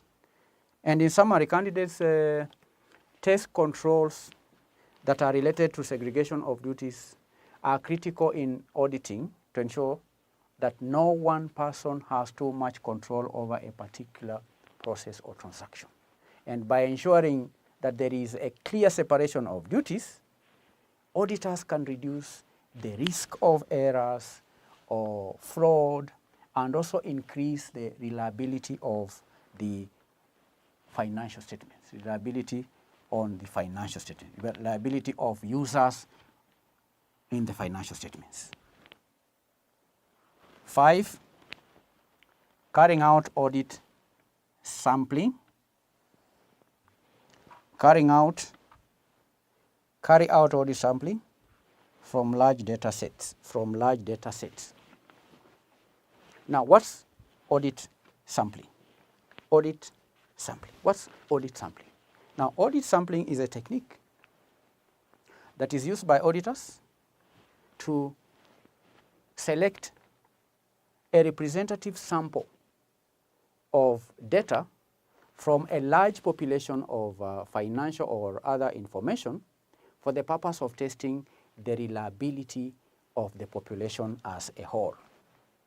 Naturally, candidates, the auditor may not have the time, may not have the resources to audit all the financial information or all the financial records.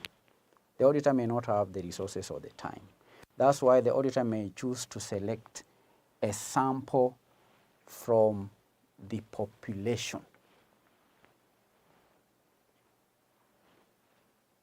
And that is done to determine the accuracy and the completeness of the data and to evaluate the effectiveness of internal controls of an organization. So candidates, the process of audit sampling involves selecting a subset of data from the population being audited and performing tests and analysis on the sample to draw conclusions about the entire data or population. And that allows auditors to gather sufficient evidence to support their opinions on the accuracy and completeness of financial statements without having to examine every single transaction or piece of financial information. And there are different types of sampling techniques, like statistical sampling, judgmental sampling, random sampling, and so on.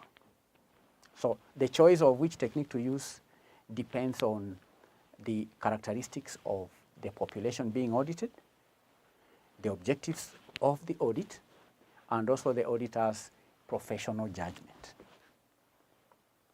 So audit sampling candidates is a critical component of the audit process, as it allows auditors to effectively and efficiently evaluate the reliability of financial statements or other information and identify potential errors or fraud.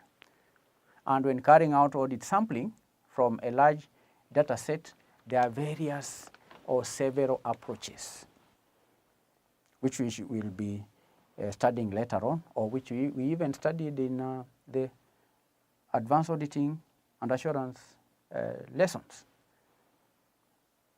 So this is one area of application of data analytics in audit sampling. There are various techniques or tools in data analytics that the auditor can use to carry out audit sampling. Like when you are doing random sampling, the auditor can use software to randomly select items of financial information and so on. Then we are going to define model review and valuation. Now, what do we mean by model review and valuation? Now, candidates, in the context of auditing, model review and valuation refers to the process of evaluating the effectiveness, the accuracy, and reliability of a model that is used by the organization for financial reporting, for risk management, and other purposes. Reviewing a model, evaluating a model, okay? Model. And model review, candidates, in auditing involves examining the design and implementation of a model, including the assumptions and inputs that are used, including the mathematical and the statistical methods that are applied, as well as the software or the programming code that is used to develop and run the model. And candidates, the model review is a very important or very critical stage. Why? Because it's a stage that ensures that the model is properly designed, the model is properly implemented, and that it complies with the accounting standards, it complies with the regulations and internal policies.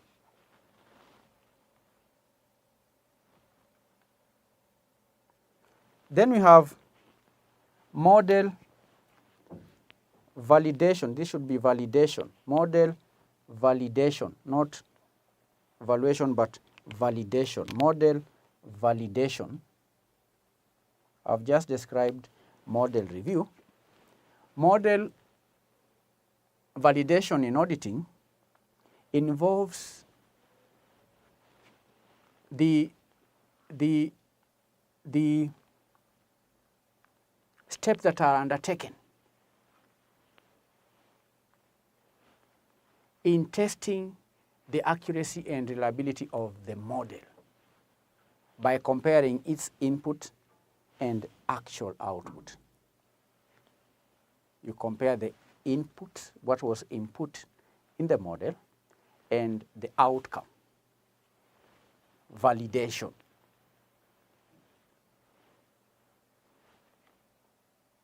It also helps in assessing the sensitivity of the model to changes in assumptions and inputs. And model validation is also an important step to ensure that the model produces accurate and reliable results and that any potential errors or biases are identified and corrected. So model review and validation are critical steps in the auditing process to ensure transparency, to ensure accuracy, to ensure reliability of financial reporting and risk management models that are used by organizations. Model review and model validation also helps to mitigate the risk of errors, fraud, and misstatements in the financial statements. And in auditing candidates, review and validation of models is an essential part of the process to ensure the accuracy and the reliability of the financial statements. So these are 6 applications of data analytics in auditing. 1, analysis of trends in key financial statements.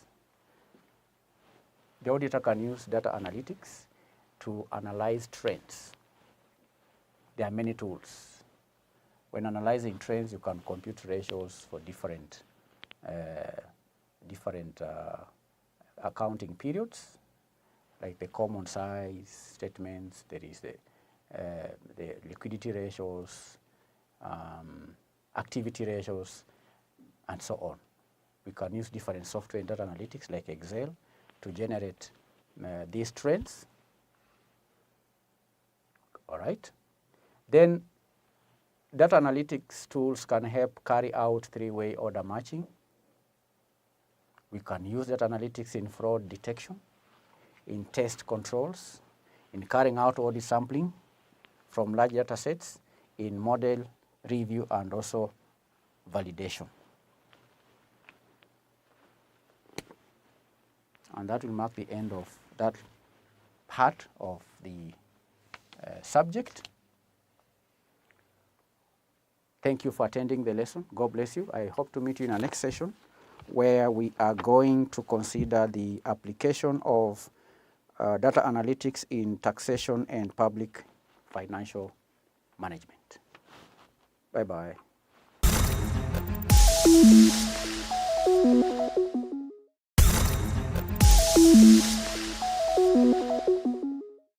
Now we can be able to then, we've done part A.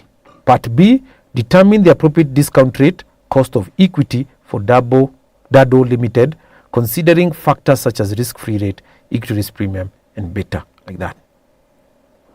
So the discount rate, we should be able to know that free cash flow to firm is discounted against the weighted average cost of capital. So we will be able to use CAPM, capital asset pricing model, which is given as risk-free rate plus return on the market minus risk-free rate times beta. So we come to insert, and if you want us to just put in the beta symbol, just come over here and put beta. You can see right there, beta. Insert, close. And we can be able to compute it just right beside the formula here. Capital asset pricing model, which is the same as cost of equity. Let's put it over here, cost of equity, KE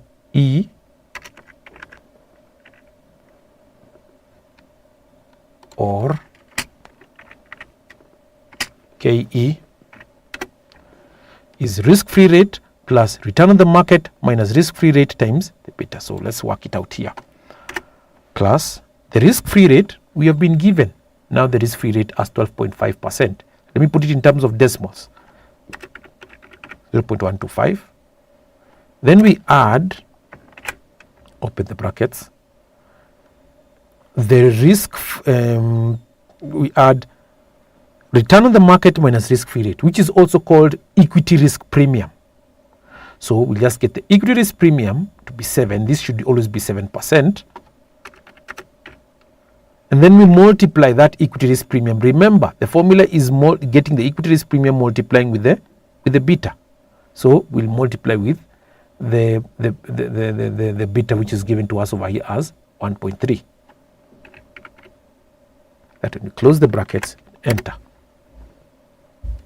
So it shows us a 0 over here. Don't worry about that. We just come home to the home tab and click on that. It gives us 22%, or precisely 21.6%. That is the cost of equity. Now, the free cash flow to farm is discounted against the weighted average cost of capital, or the WACC. And we are saying that the weighted average cost of capital is given to us there as the weight of equity times the cost of equity. Put that in brackets. And then we add the weight of preferred shares, or weight of debt, times cost of debt,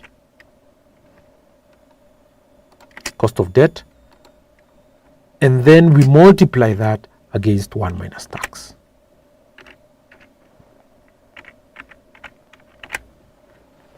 That.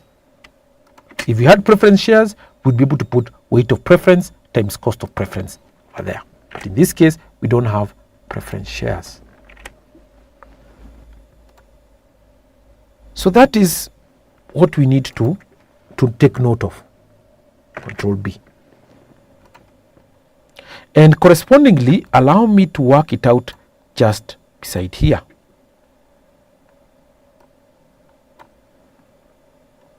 This I can put red. Also this I'll put red.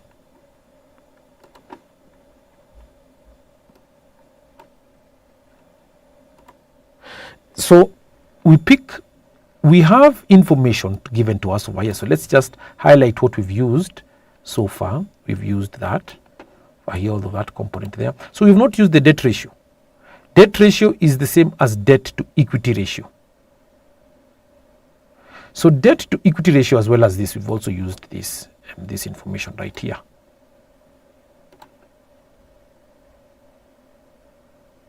The accounts receivable balance. The initial accounts receivable balance at the end of year 2022 was 500,000. So 500,000. Let's see whether the accounts receivable 2022 was 500,000.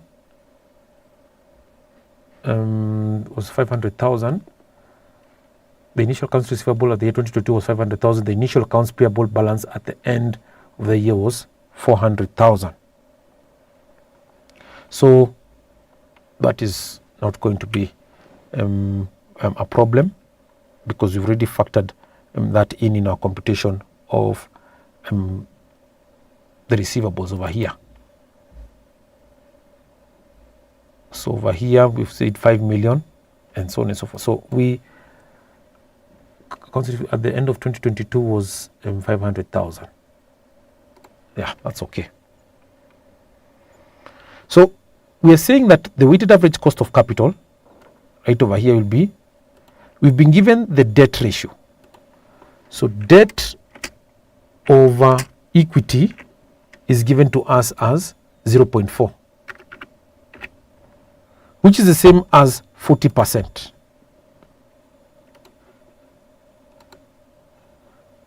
So 40 over 100. That. So we're just going to put it, and you can see it's still the same. Put it in percentage, 40%. So if debt over equity is 40%, so debt proportion, debt, and this is equity, so debt,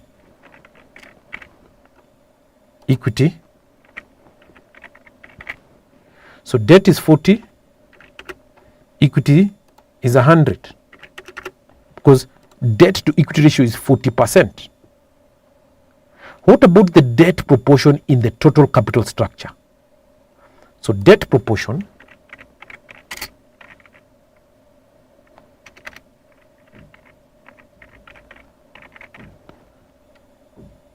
going to be debt is going to be plus that one over, we're saying over, open the brackets, that value plus that value,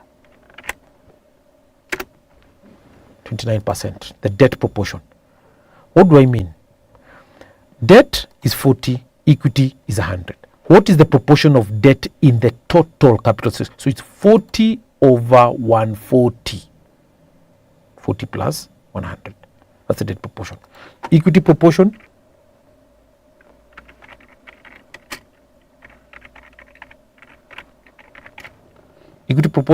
is going to be plus equity over, open the brackets, the debt proportion plus that one, yes, 71%. Put it in percentage like that. So weight of equity 71%, weight of debt 29%. The cost of equity has been given to us over there, which we've computed it right above over here, and the cost of debt should also be given to us over here. So the cost of debt, we should be given over here, the interest, annual interest rate is 15%, right here. That's the cost of debt.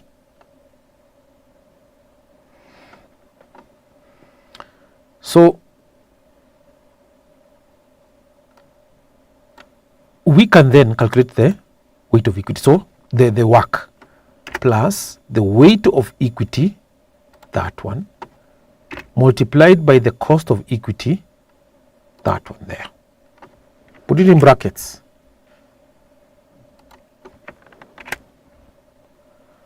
Then we add the weight of debt. So I think I clicked the weight of debt. Let me just redo that again. Plus the weight of equity, that one, times the cost of equity, which you're saying is that one. We said KE is the cost of equity. Put them in brackets. Then we add the weight of debt proportion. Open the brackets there. Times the cost of debt, times the cost of debt we were told was 15%, annual interest rate of 15%. You can see it here on the left of your screen. 15%. 15, allow me to use that. And then times 1 minus tax. The tax rate is 30%. You can see it here. 30% all through, 30%. So times 0.7. Because you're saying it's 1 minus 0.3, which is 0.7. What do we get? Percentage 18%. So with weighted average cost of capital, then we can be able to calculate the value of the firm.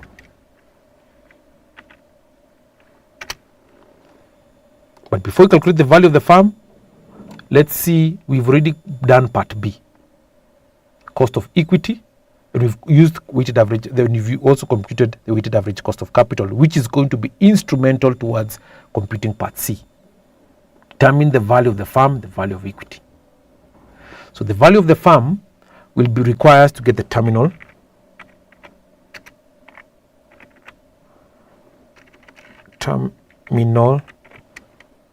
value.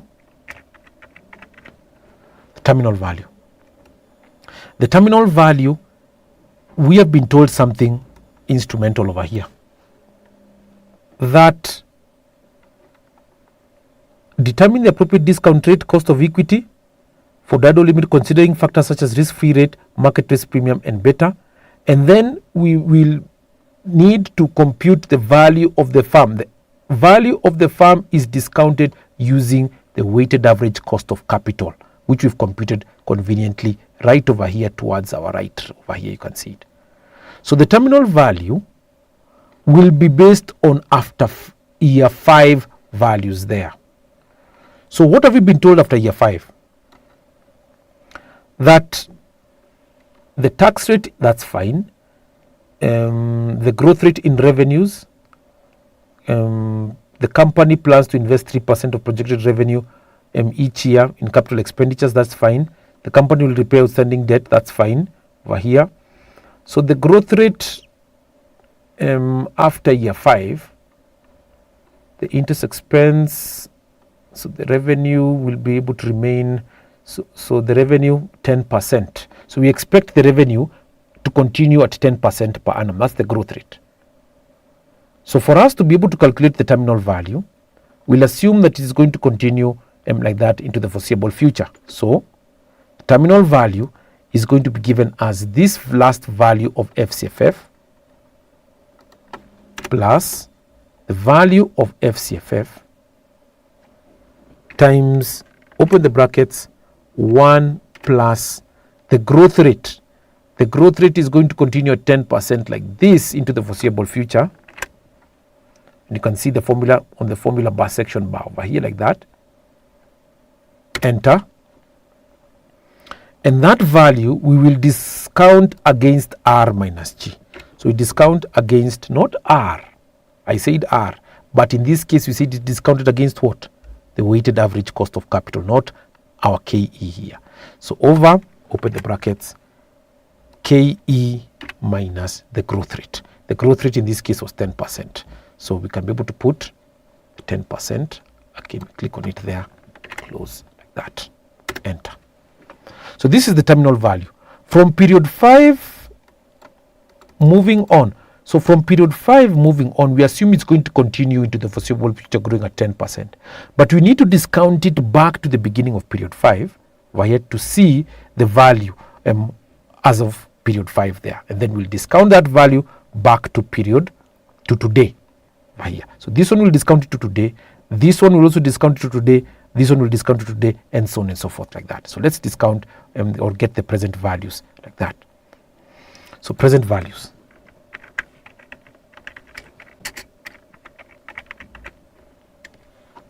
Or like this.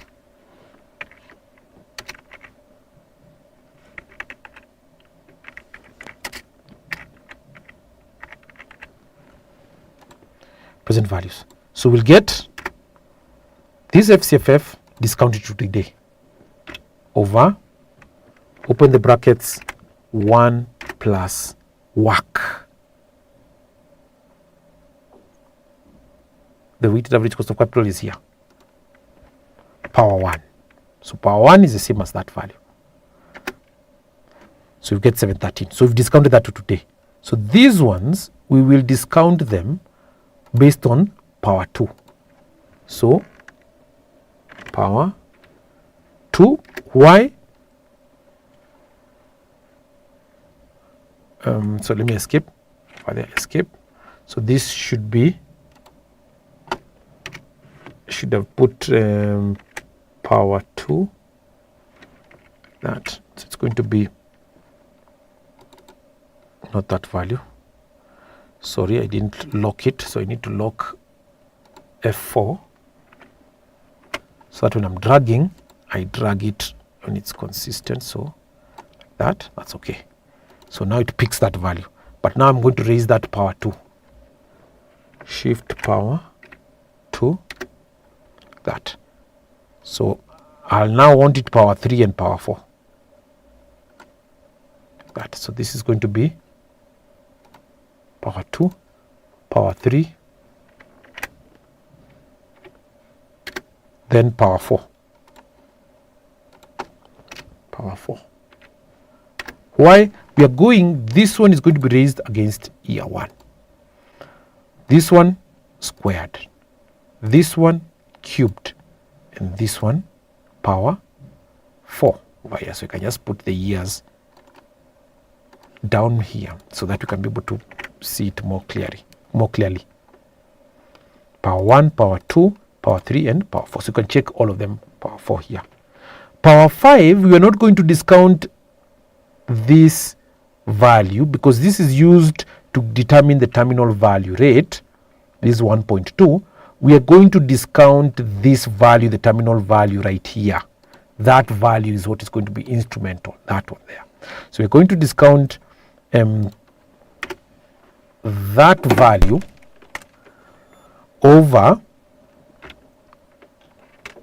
open the brackets, 1 plus work, but now raised to power 4, because we discounted this value back to the beginning. From here we grew it until some period, so we discounted it back to the beginning of period 5.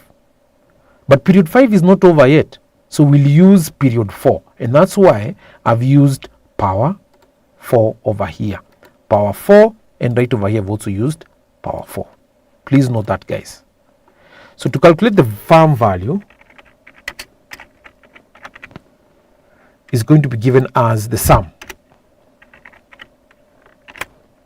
of these values, of these present values right here. So we get 11,114,000, and this one I can be able to put it in red, bold it. That's the ones in red, I'll be able to bold them. And that one control B, as well as this one control B. So that's the farm value there.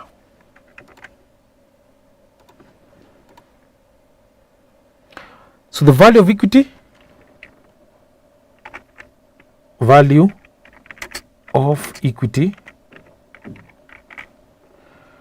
will be the value of the farm minus value of debt. That's how we get the value of equity. The value of the farm minus the value of debt. So the value of the farm, we have it there, and we subtract the value of debt. The debt value that we have over here, given to us over here, the debt outstanding brought down over here, the debt component over here, we are saying is that value there. So we get 8 million as the value of equity. That. So the schedule, so of course this is the working capital schedule over here, but remember the balance brought down of the debt over here was 2.5 million, and we are saying the debt value should be the 500,000 at the end of year 5. That is what we're saying, because we're coming up with forecasts. And remember, those forecasts we're talking about today. So we're talking about the value today, balance brought down as from last year to year, we are talking about 2.5 million. So this is the value of debt. Forget about the interest at the end of this year. We're talking about the 2.5 million right over here. So that's how we are getting the value of equity. Bold.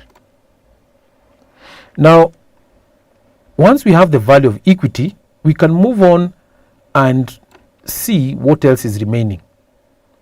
So we've determined the value of the farm and the value of equity, like that over there. And then we're told to perform a sensitivity analysis on the value of the farm by varying revenue growth rates between 8% and 12%. And here we are going to use what is called the one variable data table. So one variable data table, there are two types of variables or that are used to conduct sensitivity analysis, and they are under the data tab right here. So you come to what if analysis, then you will see data table over here. So there's a one variable data table that only uses one variable to conduct its analysis. There are two variable data table that uses two variables to conduct sensitivity. So here we've been told to vary from 8% to, let me just confirm that, from 8% to 12%. So here we have 8%. So here we have 8%. Just put it like so. So you come home, then we just come down like so. Fill series. 8%, so 9%. That, so once I've done that, then now it will be easy now to drag like that up to 12%. And we're saying that with that, we have what we call farm value here. So the farm value will be right over here. So we pick now the farm value right over here. It's given to us over there like that. So we just pick that there. And we want to see the farm value at 8% sensitivity. So over here you can see it's just picking up the sum of all of these values over here. And we're saying that if we were to run this going down like so, the farm value is given to us over the current farm value. So what about at 8%, at 9%, at 10%? So we're just testing sensitivity. So we highlight that, we come to data, come to what if analysis, go to data table, and then we put in the column input over here as the interest rate over here. So we put revenue growth rate. So you're seeing the growth rate will actually be, so let me just do like so. So the growth rate at this case over here, you can see the growth rate here will be, the growth rate here is 10%. And this 10% is the one that's going to give us what value of the farm at 10% over here. We should be able to get the value of the farm being 11 million, like that. So what about at 8%? What about at 9%? What about at 10? At 10%. So we are saying that with that we can be able to pick this 10% value compound annual growth rate with the revenues given to us over there. So how do we do that? We highlight and then we put in what if analysis, data table, come column input over there, we go back up and put in 10% there. You say okay, and we see what it gives us.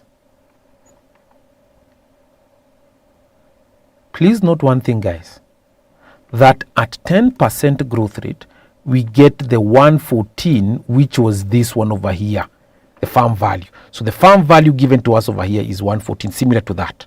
How about at 8%? We get the farm value as that. At 9% we get the farm value as that. At 12% we get the farm value as that there.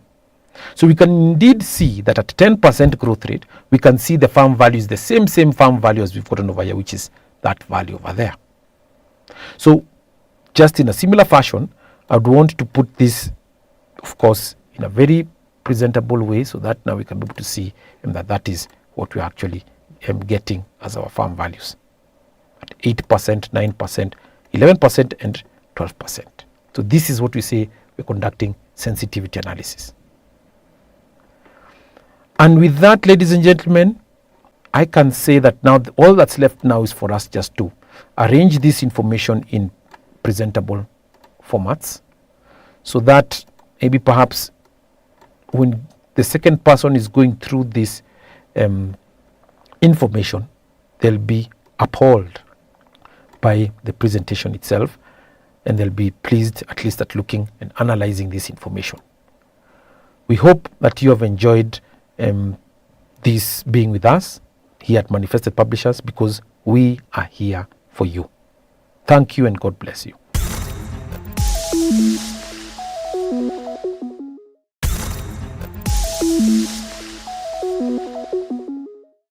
Hello learner, welcome to Manifested e-learning platform. My name is F.A.M. Lingwiri and I am a practitioner within the financial services industry in Kenya. Ladies and gentlemen, today we are going to discuss financial modeling and data analytics practical paper. The focus is on the pilot paper which came out in March 2023. So the section we're going to discuss is section 2, which has a total of 60 marks. Question 21 reads as follows. Jeff Mark, a potential investor from United Kingdom, is considering investing in a technology startup in Nairobi, Kenya. The investor has approached you as a financial analyst to perform a discounted cash flow valuation to determine the company's fair value. You have been given the following information. Number 1, projected revenue for the target company for the next 5 years, 5 million, 6 million, 7 million, 8 million, and 9 million respectively. Number 2, selling, general administration and other expenses is expected to be 45% of sales. Number 3, depreciation is expected to be 5% of sales. Capital expenditures are expected to be 450, 600, 750,000, 900,000 and 1 million in the next 5 years respectively. Number 5, changes in net working capital are expected to amount to 150,000, 200,000, 250,000, 300,000 and 350,000 in the next 5 years respectively. The startup has a cost of debt of 10%. The capital structure of the company is 30% debt, 70% equity. The company has an outstanding debt, that's note number 8, of 500,000. The net borrowing over the 5-year period is expected to be 0. We move on to number 9. The terminal growth rate is 5%. The risk-free rate is 7%, that's note number 10. Number 11, the expected market rate of return is 15%. Number 12, the industry beta is 1.5. The startup has a tax rate of 30%.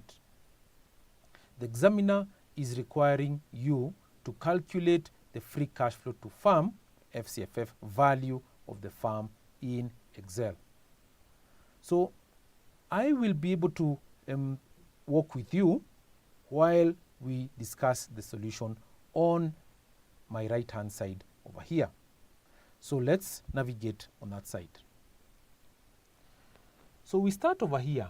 The starting point is to determine the formula or to compute the formula. The formula for calculating free cash flow to firm is as follows. So FCFF, put it in capital, in caps, FCFF is given as, you need to compute the net income, and then you add non-cash charges. I shall be able to explain what all of these terms are. Non-cash charges, and then you add interest 1 minus tax, or what we can say is after-tax interest expense. So interest brackets 1 minus tax, T, allow me to put like that. I can be able to just put it in full tax, like that. And then you deduct the fixed capital investments, FCINV, we'll denote it as that, FCINV, fixed capital investments, and then, ladies and gentlemen, we deduct the working capital investments, WCINV. So I will walk you, or we will walk together. I will put it in a columnar format over here where we're going to discuss all of these items over here. So we're being informed that it is a 5-year period. That should be our starting point before I actually explain what all of these terms are. So we are saying that we have the years, we can start from over here, year 1, moving through to year 5, right there. So we drag it like this for 5 years. Don't worry about that. In Excel, it might indicate like that, but you just click this button autofill here. So if you want to copy the cells, do you want to fill series? I want, or we want to fill the series. But there, you can clearly see it actually gives us a 5-year period there. So then we will walk through over here towards our left here. by indicating the items over here that will lead us towards calculating the net income. So how do we calculate the net income? The net income is just the sales less cost of sales. You're supposed to get the gross profit, then you less expenses, you get the EBITDA, you deduct the depreciation, and then you deduct taxes to get the net income. So, ladies and gentlemen, for net income, we shall be able to compute it right away, because from the question we haven't been given what net income is. As for non-cash charges, this is just depreciation and amortization. And from the question, if we navigate back to the left over here, you can be able to see that we have note number 3. Depreciation is expected to be 5% of sales. So that one is well covered in the question. Navigating back, we need then to identify the interest component. And this one we're looking at after-tax interest expense. This is important and needs to be added back because we are only interested in that interest component that is due to the bondholders. So we need to get the after-tax interest expense. Then we proceed on by computing the fixed capital investments. The fixed capital investments represents the capital expenditures. Every firm has to have fixed capital investments or capital expenditures, in the sense that they need to buy equipment, they need to buy property, they need to buy plant, you name it. So that fixed capital investments, of course, you need to deduct the sale proceeds of long-term assets for you to be able to get the fixed capital investments. And from the question, we have been given that item. When I get to the left over here, you can see that we are provided with that note under note number 4. Capital expenditures are expected to be 450,000, 600,000, 750, 900, 1 million in the next 5 years respectively. Our next item is the working capital investments. So we navigate back to the right. Working capital investments. This represents the change in working capital from one year to the next. So the change in working capital has also been provided in the question under note number 5 right here. Changes in net working capital are expected to amount to 150,000, 200,000, 250,000, 300,000 and 350,000 in the next 5 years respectively. So once we identify the inputs towards computing the free cash flow to firm, then we can be able to answer the question very well. So the starting point will be to try and determine the net income. The net income, we will start with the sales over here. Sales. And what is the value of sales? We can navigate back to the right over here, to the left, pardon me. The projected revenue for the target company for the next 5 years is 5 million, 6, 7, 8, and 9. There. So we navigate back here. 5. And remember what we said, we just drag that. If it's a sequence, then there's no problem. What did we say? We wait for these autofill options right over here, and we click here, and we can be able to click fill series. So it's not giving us the correct value over here, but if we do this, delete here, we put 6 million here, that, and then we now drag from the both of them over here like this, and you wait for that plus sign. Remember, ladies and gentlemen, wait for the plus sign like that. Then you'll be able to see now it auto-populates. Because we are financial analysts, right here, we just click this comma sign over here. 2 decimal places is too much for us, and so we reduce them using this decimal or this number format right over here. So we don't want to increase, we want to decrease it to now at least 5 million there. 5 million, 6, 7, 8, and 9 without decimal places. So the next item that we need to proceed on is to try and determine the cost of sales. From the question, I have gone through the question together with you, and we haven't seen anything or any item that talks about cost of sales. We only have selling general administration expenses under note number 2. Note number 3 talks about depreciation. Note number 4, capital expenditures. Number 5 talks about working capital expenditures. We don't really have any information about cost of sales. So what do we do with that? We ignore that component of sales, and we can be able to put it like so. So because financial analysts, in modeling, the first thing that we need to note is that we need to ensure that these colors for input values should always be blue. So we come over here and we can click a color right over here, so that now we can be able to ensure that those colors represent input values. Then less cost of sales, cost of sales, like that. Because it doesn't fit, no problem. We just double click when it's like that. We just double click, it will fit. Over here we put dashes over here, 0. That. So if you put zeros like that, shift, we move towards the right, and then control R, it comes. So we can be able to put now the comma format over here. Remember this over here, Alt, then we can be able to say that we want to H. Remember we are on home over here, so we home, then we come over here, so H, and then we want K. This K, you can see K represents the comma over there, so you click K like that, and it becomes dashes there. Remember, the color has to be indicative of inputs. Moving on, the spelling here is not correct. You can see cost of sales. So we proceed on with the next item. Sales less cost of sales, we get our gross profit over here. So gross profit,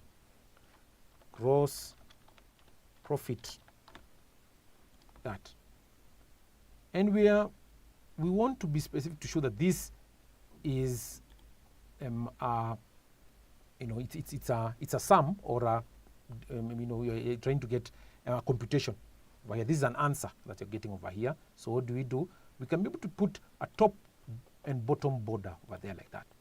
So it may not really be thick enough. So what do? We try and see if we can be able to put a thick bottom border over here like that. And over here, I can decide to also put a thick bottom border like that, so that I can be able to pick and show that that is a solution. So you can see here. So it will be just plus that one. Then we deduct that one there. We enter. It has to be black. So we are saying that we want to ensure that our decimal points are going to be the same. So that's what we do. And then shift so that it can autofill. Control R. This should be in bold. Why? Because it's an answer you're getting. And so from there, we get the gross profits. Now we deduct expenses. So we can deduct expenses.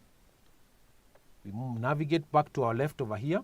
So this, with your permission, ladies and gentlemen, I can highlight this with a very soft color right over there to show that we've done that. Expenses. Talk about selling, general, administration, and other expenses is expected to be 45% of sales. So we say, in short, allow me, put S, G, and A expenses. S, G, and A expenses. So you can come over here, put S, G, and A expenses. And we can see, we navigate back to our left over here, you can see it's what percent. Note number 2, selling, general administration, and other expenses is expected to be 45% of sales. So we navigate back, 45%. So we put 45% like that. Then, of course, we do something like that. And we just directly plus 0.45 that times sales, that, enter. And you can see that we need then to move using the formula. You can just shift control R. And you're saying that here we need to put blue sign here, that. Then we toggle back, or we go back and highlight this because it's already been done. Can highlight there. And we say that that is the pro forma EBITDA because there's nothing, no other expense that is over there. Other expenses has been factored in there. So we can say that that is the pro forma EBITDA. Pro forma EBITDA. EBITDA. What is EBITDA? Earnings before interest, taxes, depreciation, and amortization.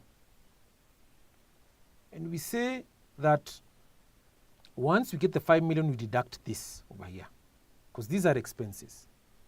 Allow me then to put a negative sign so that we can be able to indicate that that is being deducted. So that is a negative sign. So Shift, it changes the sign. Control R changes the sign. So pro forma EBITDA, our pro forma EBITDA over here is going to be plus that, and then we add. We are adding because this is a subtraction sign or a deduction sign. That, go there. You get that. And then Control R. Because it's a pro forma EBITDA, it's a solution, it's an answer. So we bolden this. Control B comes immediately. After that, we are informed that there is another component here we need to deduct. Note number 3, depreciation is expected to be 5% of sales. Fine, that's what you have been informed. We just put depreciation here. Depreciation. And we can be able to indicate that it's 5% so that anyone who is looking at the model can be able to relate. 5%. And you're saying that it's just 5% of sales. That's what the question says. So we just put plus minus, just so that we can be able to get a negative sign like that. 0.05 multiplied by the sales gives us 250, like that. Control R. And we put blue color, like that. So what are we going to get after deducting depreciation? There's nothing to do with the interest. That's why we went directly to depreciation. Earnings before interest, taxes, depreciation, and amortization. So we deduct the depreciation. And once we deduct depreciation over here, we can be able to get the pro forma EBITDA on taxes. Pro forma EBITDA on taxes. So that we can be able to deduct now the taxes thereon. That. And we just add them going down. Plus that, plus that. Get 2.5. Shift, move to the right, Control R. Remember one thing, guys. I want the format here to be the same as the one here. So we just put it like that. Format painter, put it over there like that. So it can be able to bolden. Once we have the pro forma EBITDA on taxes, we then deduct the taxes. So taxes. And what is the tax rate? We can just navigate back to the question right over here. But before we navigate, before we move down and see taxes, we can highlight this and say that this one is done. So here we have capital expenditures, note number 4. Note number 5, changes in working capital. The startup, note number 6, startup cost, cost of debt, 10%. Capital structure of the company, note number 7, 30%, 70 equity. The company's outstanding debt of 5 million.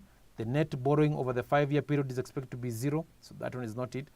Terminal growth rate, risk-free rate, expected market rate of return 15%, industry beta 1.5, startup has a tax rate of 30%. So this one, ladies and gentlemen, we are going to use it several times, and so I do not want to highlight it right away.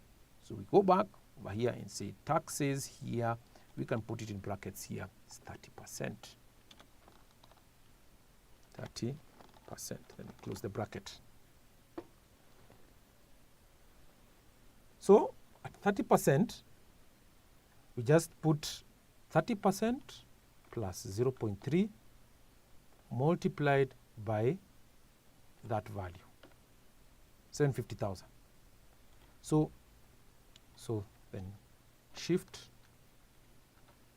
control R. So what we do, we want to ensure consistency, so we bold that, do control B, and then we want to ensure that it shows that it's actually an answer that you're getting. So we come over here, we can just thick bottom border over there, and even this other one over here, you can also put a thick bottom border so that it can, yes, like that. So the pro forma EBITDA on taxes, we also need it to appear like so, thick bottom border, and we want to ensure that it's also going to be the same as the net income. So you can come format painter and do the same right over here, that, and also the gross profit like that. So we have these titles over here: gross profit, pro forma EBITDA on taxes, and net income. Once we've reached there, we go now on to formula for FCFF, our formula here.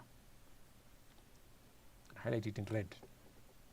Our net income, we add non-cash charges. We said non-cash charges represent depreciation and amortization.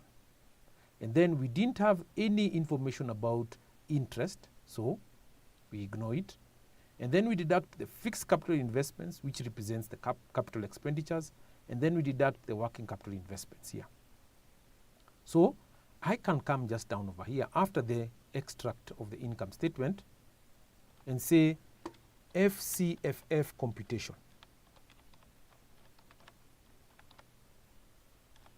FCFF computation, that bold, control B. And we'll start from the net income over here. So net income, that, and we just pick the values right over here, plus this one, enter. And then we just shift, move towards the right, control R. We put this in bold because this is our starting point for FCFF. There. What is the next item? Our next item is non-cash charges, depreciation and amortization. We add that. So depreciation, non-cash charges,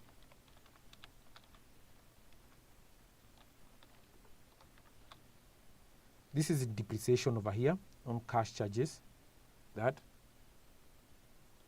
put a hyphen on that, non-cash charges. Here, we just add our depreciation here, what we got here. And we are saying that we will now get a positive value. We need to add back a positive value. So plus, minus that value. So that it can be positive because we are adding non-cash charges, not adding the negative component. So we just fill that out towards the right. The next component for computing free cash flow to farm represents interest 1 minus tax. So we don't have any interest component in the question provided. So we move on to the next item, the fixed capital investments. And we are saying that the fixed capital investments will be the capital expenditures. So come down over here, fixed capital investments, fixed capital investments. So we don't want it to be bold. We want it to be like that. And then we move to our left here. We see what information we have towards fixed capital investments. We have capital expenditures are expected to be 450,000, 600, 750, 900, and 1 million in the next 5 years respectively. So we have 450, 600, 750, and the rest. So we have 450,000 right here. We have it like that. Then we have 600,000. 600,000, just confirm. Yes, 450, 600, 750, and 900. 600,000. Then we said 750 and 900. Then 900 there. So just finally to confirm, just very quickly, 900 and 1 million in the next 5 years. So I can highlight that. Next 5 years. So it's 1 million is the next value.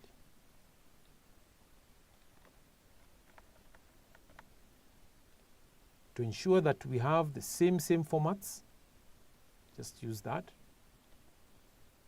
Then we do it like that. Once we have fixed capital investments, we need to have working capital investments.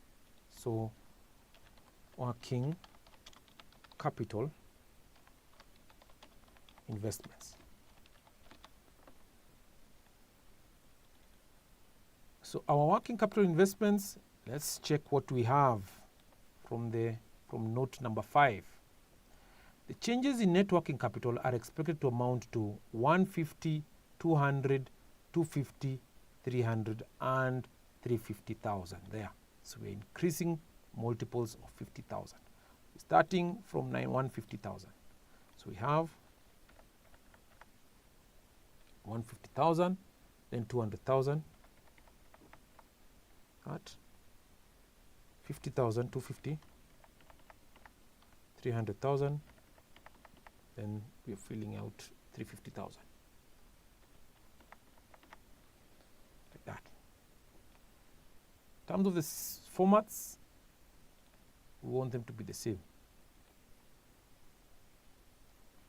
So once we have that, we can then confidently come down here and say that you're going to compute the FCFF. So free cash flow to farm, FCFF.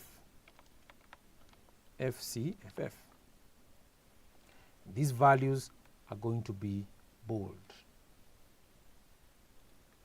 That. So in financial modeling, we say that these have to be blue color. So we use blue right there. And the FCFF from the formula, just need to recap the formula again, just get the net income plus non-cash charges. So we are adding the net income and the non-cash charges and the interest 1 minus tax. Then we deduct fixed capital investments and deduct also working capital investments. So that's what we're exactly going to do. Start by the net income. We add non-cash charges. Then we are supposed to add the after-tax interest expense, which has not been provided. And then we deduct fixed capital investments. So we're going to deduct directly fixed capital investments, and we deduct working capital investments there. So how much do we have? 1.4 million there. Shift, fill it out, and we have our free cash flow to farm for the next 5 years. For presentation, we need to ensure that this should be put in, we need to put grid lines, or rather borders. So we just put it in borders. Here we come to all borders, like so. And then we can then, of course, now put over here a thick outside border like that for presentation purposes there. That. So once we have it like that, we do the same onto the free cash flow computation. So we just put it to like so, border, but before that we put all borders, and then we put now the thick border right there. That. So this means that the FCFFs are increasing as you move from years 1 through to 5. So it's important for us to put the years over here again, 1, 2, and so on and so forth, so that we can be able to relate now the information with the number of years. Then we put field series. So then, calculating the value of the farm would require us to compute the capital, the required rate of return. Why do we need the capital rate of return? The required rate of return, pardon me. We need the required rate of return because we are going to use the weighted average cost of capital to compute the terminal value component. And weighted average cost of capital requires us to have the weight of equity times cost of equity. Now, the cost of equity is where we're going to derive it from capital asset pricing model, which you're saying is CAPM. So we can have a working here, CAPM.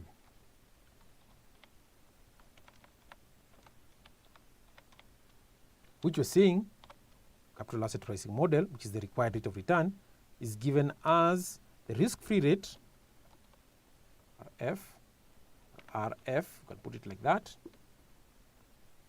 and then the risk-free rate plus we get the return on the market and then subtract risk-free rate, that, and multiply that with a beta. So multiply that with a beta. Now, how do we write beta? We just come to insert right here,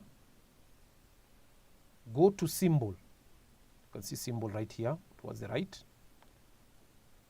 You can see beta is already there. You just click that one there, you say insert, times the beta, close. So all of these inputs towards computing CAPM, or the required rate of return, will be computed right here. So we start by identifying the risk-free rate. Moving to our right here, our risk-free rate over here is 7%, note number 10. I can highlight that over here. So it's there. So 7% plus 0.07, then plus, because we are adding this, what is called the equity risk premium, return on the market minus risk-free rate, plus, so we open the brackets, RM minus RF. So our RF is 0.07. Then we add now our RM, rather, we need to put it the other way around, RM minus RF. So our return on the market is how much? Expected market rate of return is 15%. So 15% is what we're going to slot over here. 0.15 minus 0.07. Why? Because seeing RM minus RF, our RF is already 7%. We close the bracket, and that component is being multiplied by, you can see the multiplication sign over here, the beta. And the beta is how much? Let's go back to the question. The industry beta, 1.5. So we go back and multiply by 1.5 there. We have 0.19. To put it into percentage terms, we can go back to home, put it like that, 19%. That is our capital asset pricing model, or our required rate of return. When calculating the value of the farm, we need to discount the free cash flow to farms, these values here, by the weighted average cost of capital, or WACC, not by the required rate of return. Please note that when getting the value of the farm, we discount the free cash flow to farms against the weighted average cost of capital and not the required rate of return as presented here. So then where are we going to use this? We are going to use it in our next step right here. The weighted average cost of capital. Weighted average cost of capital, the WACC, which is given as weight of equity times cost of equity plus weight of debt times cost of debt. Then we subtract 1 minus tax. Close the bracket there. So here there is also a multiplication sign. So you can just put it for clarity's sake, clarity purposes. Times cost of debt times 1 minus tax. That's how we compute the weighted average cost of capital. A little adjustment right here. There. So we put pen to paper plus what is the weight of equity? We can toggle back to our question. Weight of equity. Note number 7. You can see it there. The company is 30% debt, 70% equity. So you can say plus 0.7, which you're saying is 70%, that's the weight of equity, times cost of equity. Where is the cost of equity? We have just computed the cost of equity, which is the same as the required rate of return, times that. Then we put it in brackets like that, like so, and add the weight of debt. If the weight of equity is 70%, then 1 minus 0.7 will give us the weight of debt. 0.3, we need to put brackets so that the formula can work.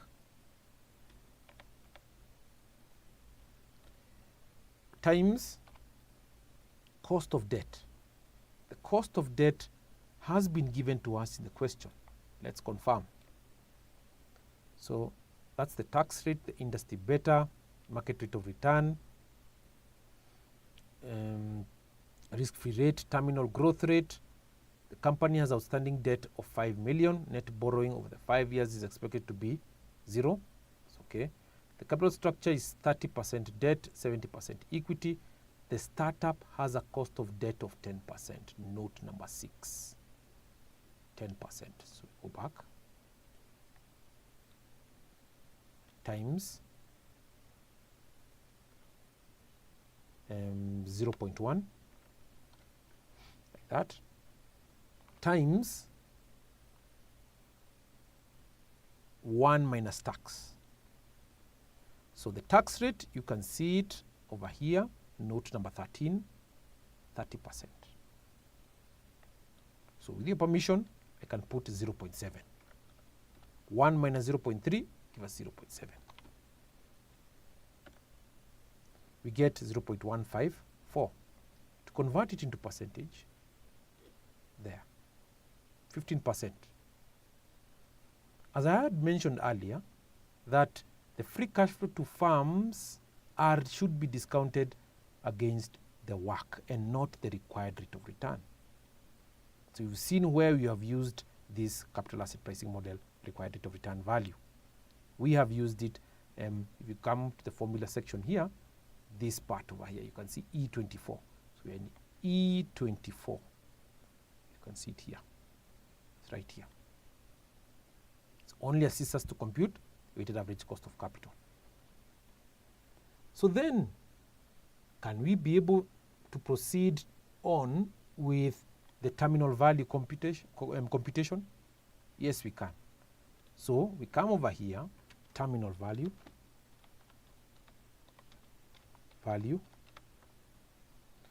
which we're saying is going to be given as the FCFF,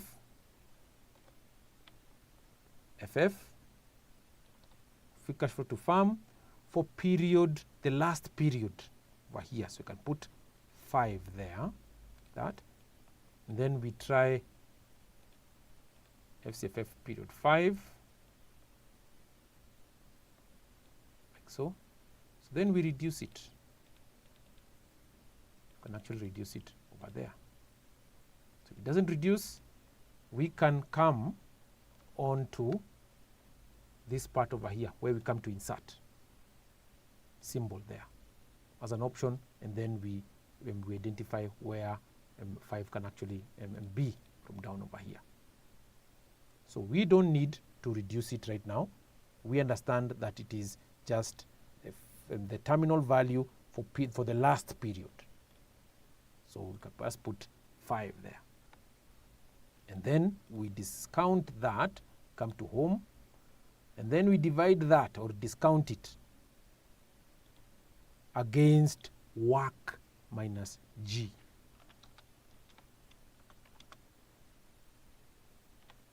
G, put small g.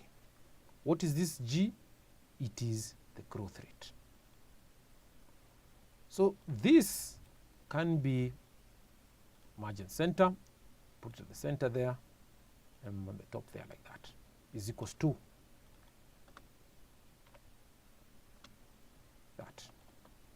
Terminal value is free cash flow to firm for period 5 divided against work minus G. So we put it at the center there like that.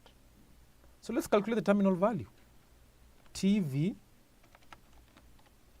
is, so we pick the FCFA for period 5, which is down over here. You can see it. This is period 5.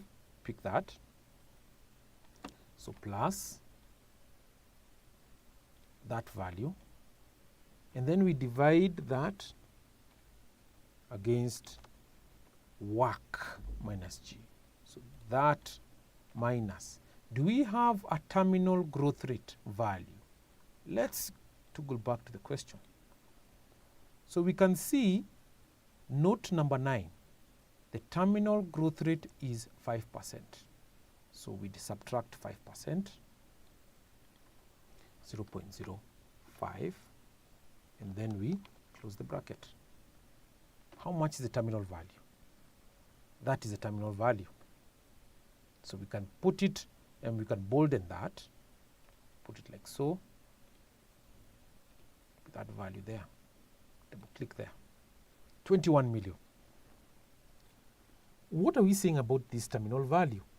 We are saying that we expect the free cash flow to firm to continue growing like this, period 5, continuously into the foreseeable future.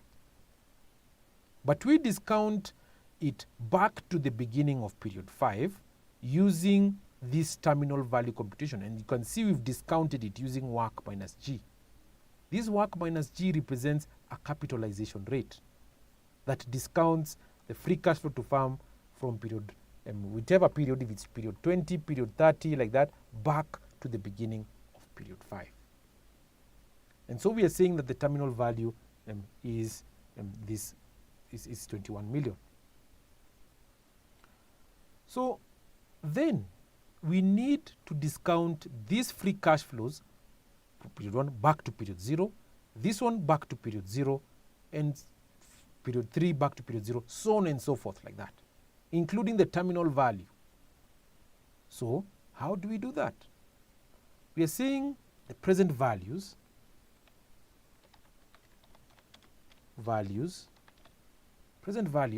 include this one discounted against 1 plus work power 1.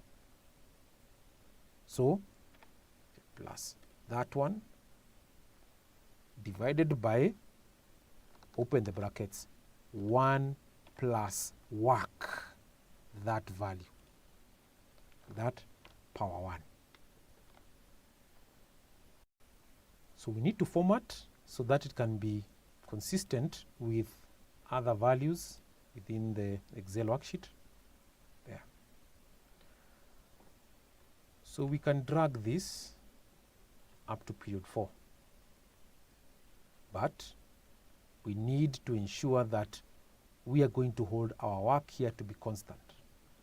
So in this case, we need to drag to ensure to lock this value of E26. F4. Just press it directly, it will just lock it. Enter. So if that one is locked, then we can redrag this back again to ensure that it's okay. So this present values, this is power 1. This one, because it's the second period, should be power 2. So let's insert power 2 over there. Shift power 2, that. This one should be power 3. Agreed, guys? Yes. This one should be power 4.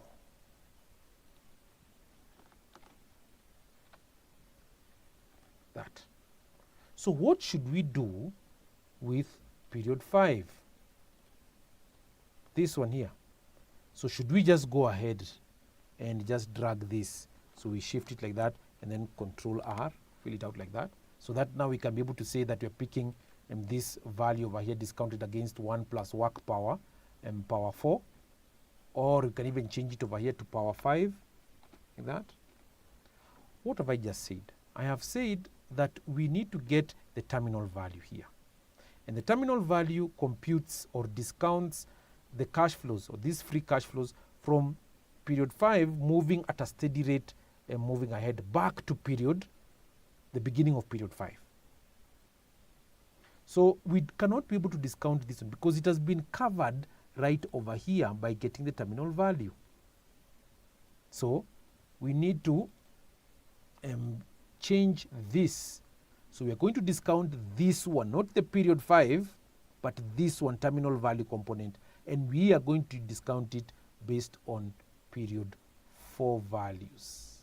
Period 4. So I just drag it like that. So it's this one, which is E30. It's E30 discounted against 1 plus work power 5, not power 5. Remember, I have said we are discounting to the beginning of period 5, but period 5 is not over yet. So we discount it correctly against power 4. Beginning of period 5 is the same as the end of period 4. If you have 31st December 2021 and 2nd of January 2021, like that, when you're opening, the closing values becomes the opening values in the next period. So that's the same analogy we're going to use here. And so we're going to discount it based on period 4 because period 5 has not been completed. We discounted it against the beginning of period 5. So because it's not complete, we use period 4. And that's why we're discounting against period 4. Enter. So total present values, we can get the total present value.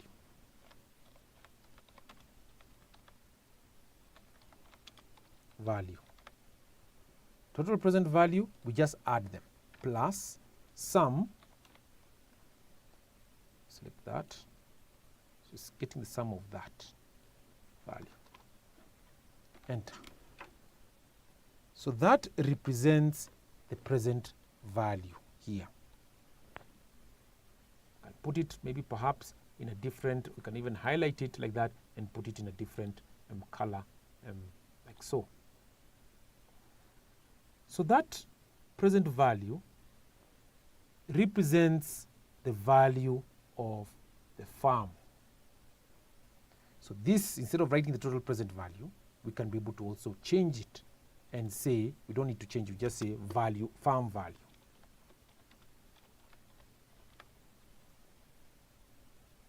Farm value or farm value. There, bold. Total present value or farm value is that. To be able to get the value of equity, total value of equity,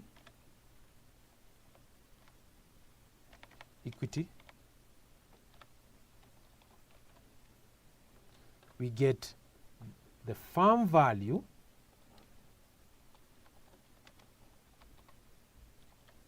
minus the value of debt or debt outstanding.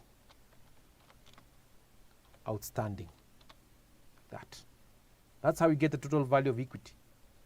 Because we have the farm value given to us over here, we just need to get the farm value, deduct the debt outstanding, if any, so that we can be able to get the value of equity.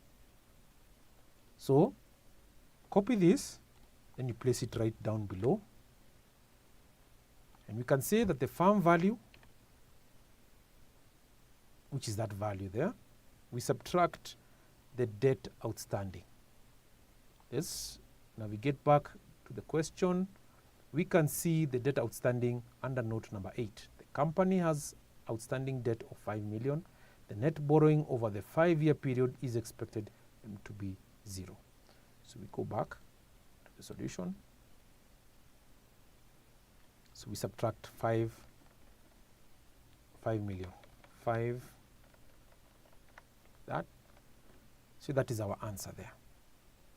So for consistency, we just use that. We format painter, come there, and we ensure that this one is also bold. That. You can also make sure that this one stands out as well. This one also stands out. That. Like that. This one also. That. So just recapping what we've done, you can go back to the question. We first of all went ahead to create a pro forma income statement, which we've done right here. Sales, less cost of sales, and so forth, so that we can be able to get the net income, or the net incomes rather. With the net incomes, we can then use the formula which is presented right above over here, the net income plus non-cash charges plus interest, 1 minus tax, minus fixed capital investments, minus working capital investments, so that we can be able to compute the free cash flow to firms, which we've done right here. And in so doing, I can confidently come and say here, as the way we've been highlighting here, that we have used the changes in working capital, there, I highlight that. The startup cost of debt, we have used that when computing the weighted average cost of capital, right there. The capital structure of the company, 30% debt and 70% equity when computing the weighted average cost of capital, which is right down here. Right down here. So we pick the weights right here. Then the cost of equity, which we said was computed using the capital asset pricing model, required rate of return. And then the weight of debt, which we've also used, as well as the cost of debt. The cost of debt was actually used right there. So you can see I've highlighted that appropriately. The capital structure, 30 debt, 70 equity. You can see we've highlighted that, we've used that. The company has an outstanding debt of 5 million. And the net borrowing over the 5-year period is expected to be 0. We have used that when computing the value of equity right here. So you get the firm value minus debt outstanding, so that you can be able to get value of equity. So we have used that. You can highlight it as well. The terminal growth rate, we have used the 5% terminal growth rate at this point right here, where we used the free cash flow to firm for period 5 discounted against weighted average cost of capital, or WACC minus G. This G represents the terminal growth rate. And you can be able to see I have used the 5% here under the formula bar right here. So that has been used, 5%. The risk-free rate, expected market rate of return, industry beta, and startup as a tax rate of this have all been used when computing the required rate of return. The terminal growth rate is the only one that remains, which we've used as well, and we can say that we have used the entire information that has been provided to us by the examiner. And so, as we conclude, we can say that the value of the firm is 16,912,676, and the total value of equity is 11,912,676. Thank you for being with Manifested Publishers. God bless you.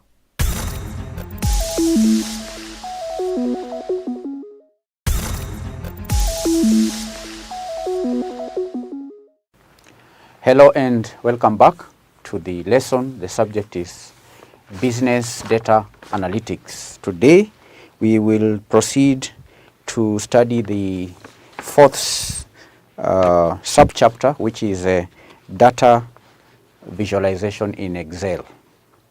Under this subchapter, we will define data visualization, We will discuss the benefits of data visualization.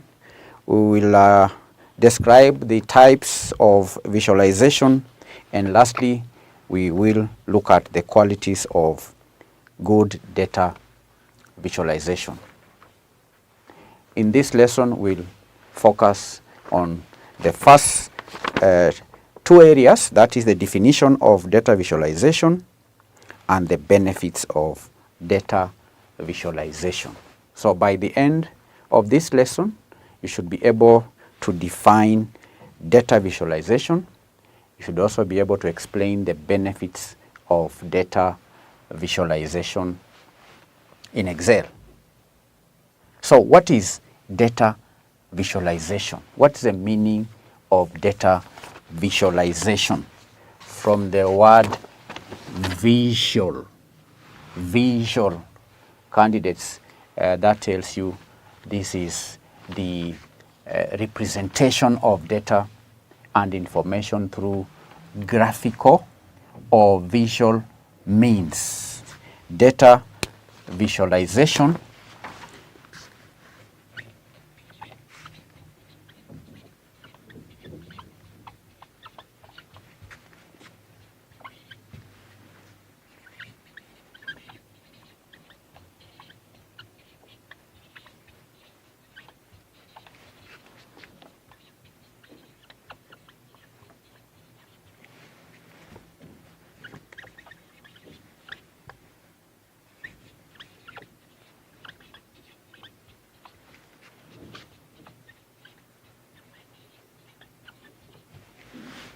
Data visualization is the representation of data and information through graphical or visual means, with the goal of making complex information more understandable and accessible to people. So the reason why data is represented in through graphs and visual means is so that complex data can be made understandable, so that data can be made accessible to people. And candidates, effective data visualization helps to identify trends, patterns, and correlations. It helps to identify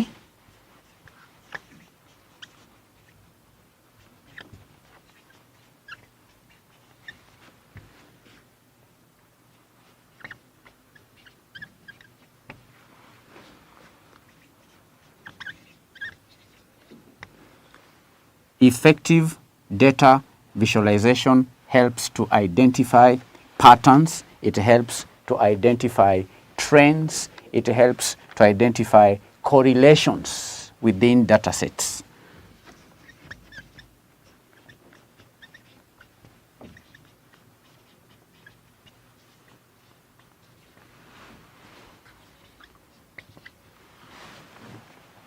All right? Correlations within data sets. Do you understand? When data is represented graphically, when data is represented through visual means, because candidates need to understand that data may be collected in form of text, in form of, the raw data can be in form of text, it can be in form of messages, it can be in form of videos, it can be in different formats.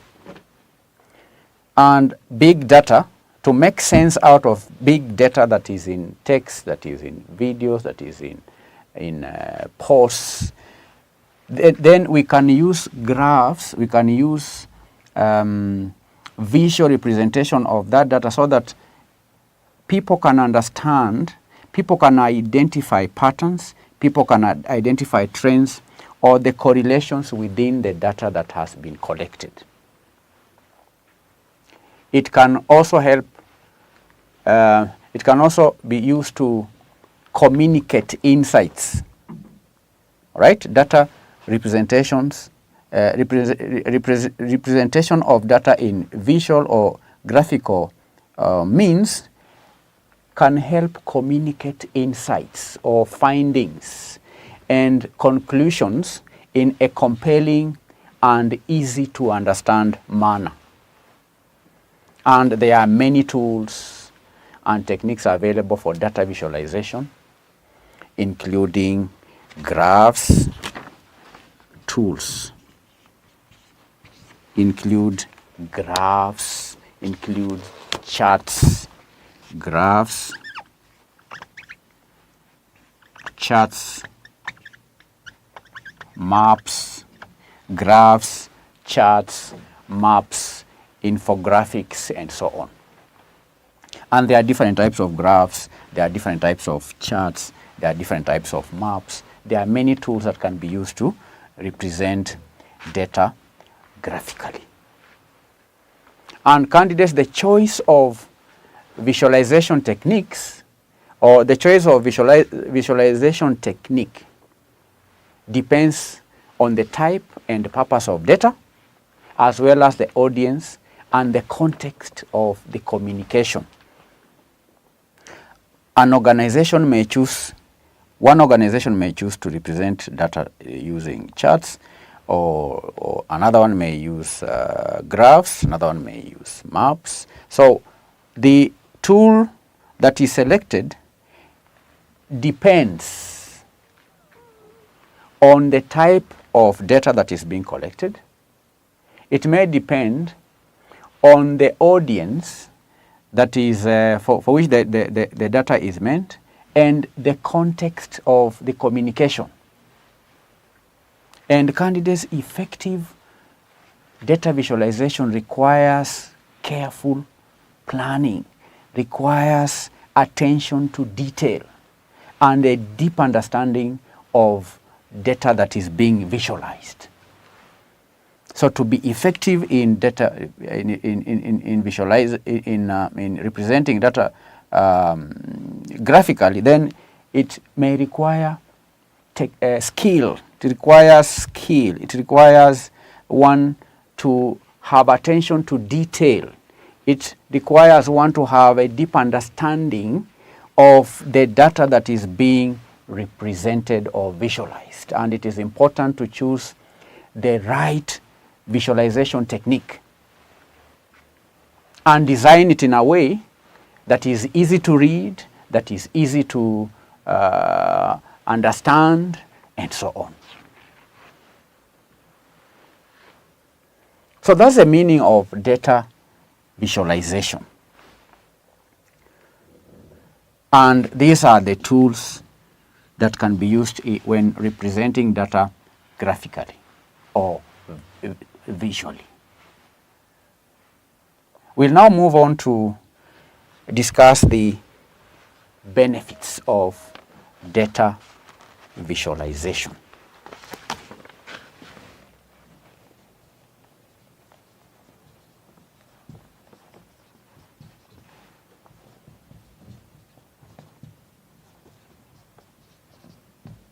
What are the benefits? What are the advantages of data visualization? Number one, improves understanding. The purpose of representing data visually is to improve understanding. Data visualization helps to simplify complex data and make it easier to understand. And by representing data in a visual format, people can easily and quickly see patterns. People can simply and easily see trends and the relationship that might be hard to discern from raw data. That might be That might be hard to discern from raw data. Because when data is collected, when it's still in raw format, may not make much sense. Because data may be collected randomly. You may have data, I said earlier, in form of audio. Data can be in form of video. That can be in form of text. And to improve understanding of such raw data, visualization is key, because visualization makes it easier to understand the data, because people can quickly see patterns, people can quickly see trends and correlations within the data sets. Number 2,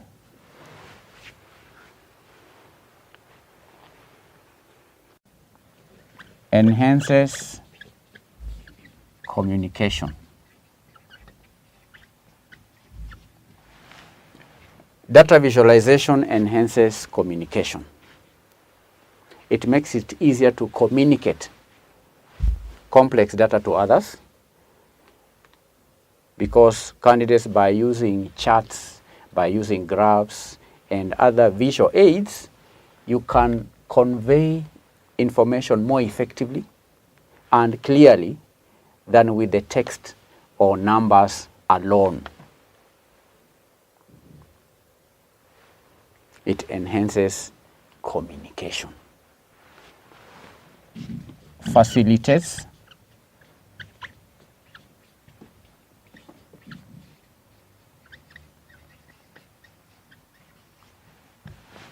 data visualization facilitates decision making. It does what? It facilitates decision making. How?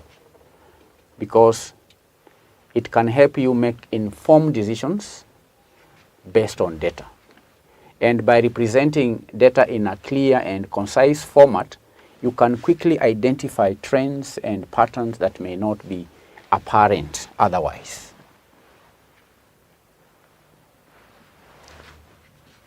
Identifies areas of improvement.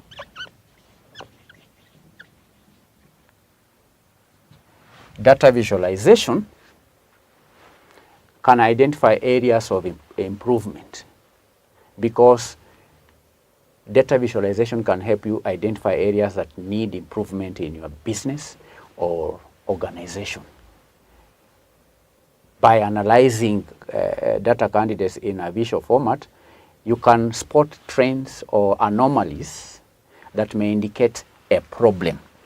And once you have identified a problem, then that can help you come up with improving or solving the problem.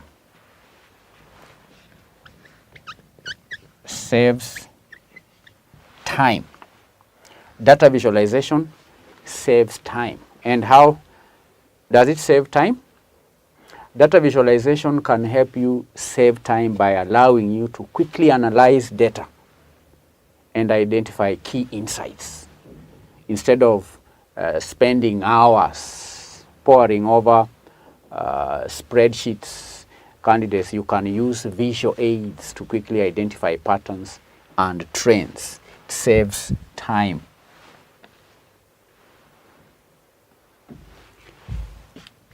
Increases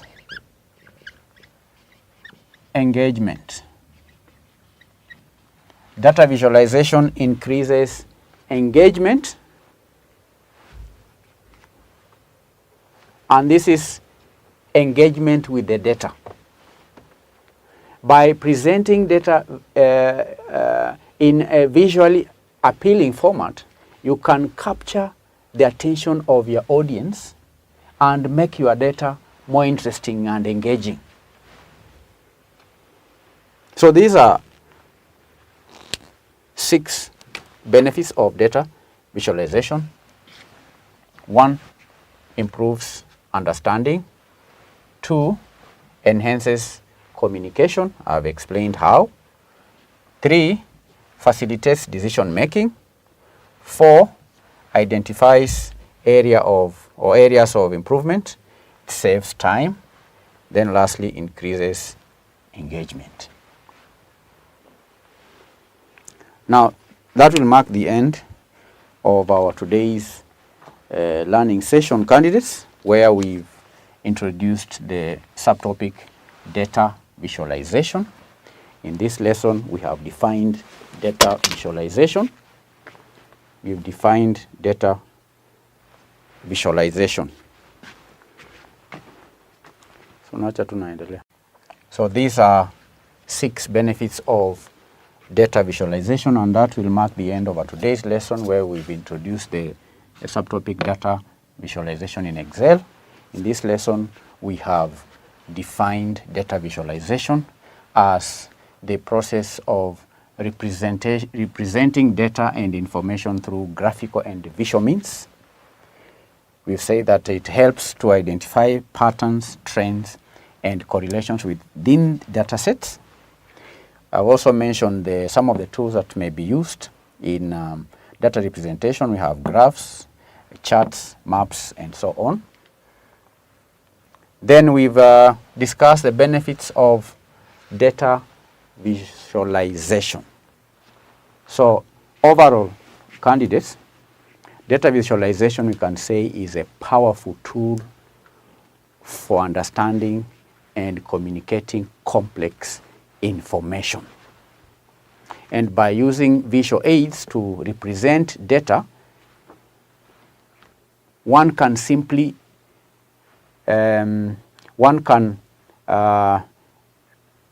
simplify information. One can facilitate decision making. One can identify areas of improvement. One can save time, and you can also increase engagement with the data.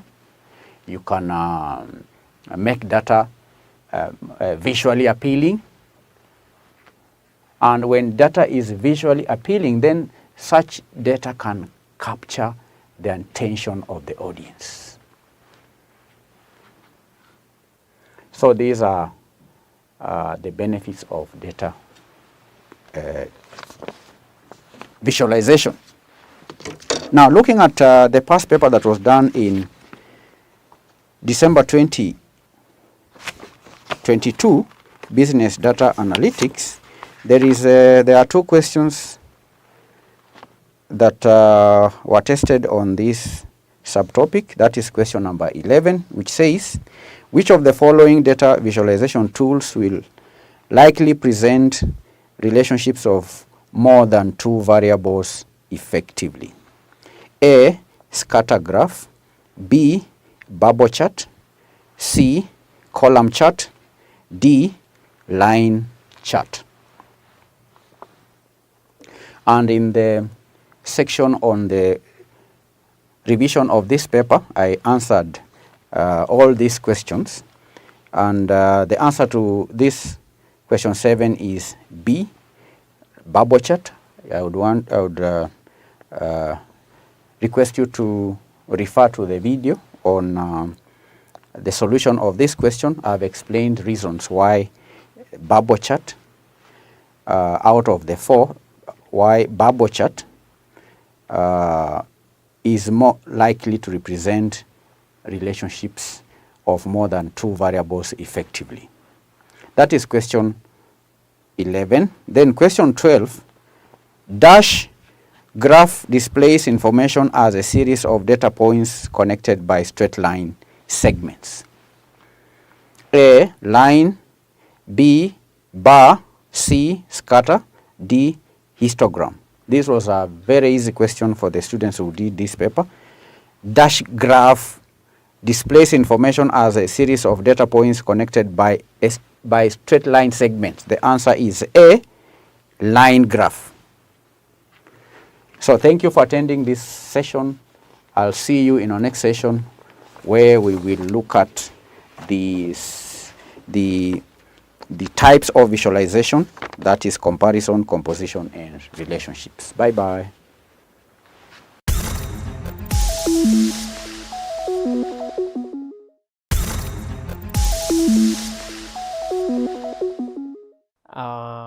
Welcome to yet another session of Advanced Management Accounting. My name is Mr. Mariga, and on behalf of Manifested Publishers, feel at home. Today, we want to talk about inventory control decisions, specifically uncertainty or stochastic models of inventory. but with unknown stock out cost. We want to talk about with unknown stock out what? Costs. Now, in previous session, we talked about inventory models of uncertainty with known stock out cost, and we said when you have known stock out cost, there are certain requirements you must be given. Number one, you must have your current reorder level without what? Without safety stock. Number two, your holding cost must be given, your ordering cost per order, your number of orders, your probability distribution must also be done what? Given, and your stock out costs. Okay, but it is possible that you may not be given the stock out what? Cost. Why? Because it is very, very hard for stock out cost to be quantified. Okay, remember we said stock out cost here includes something like what? Lost contribution.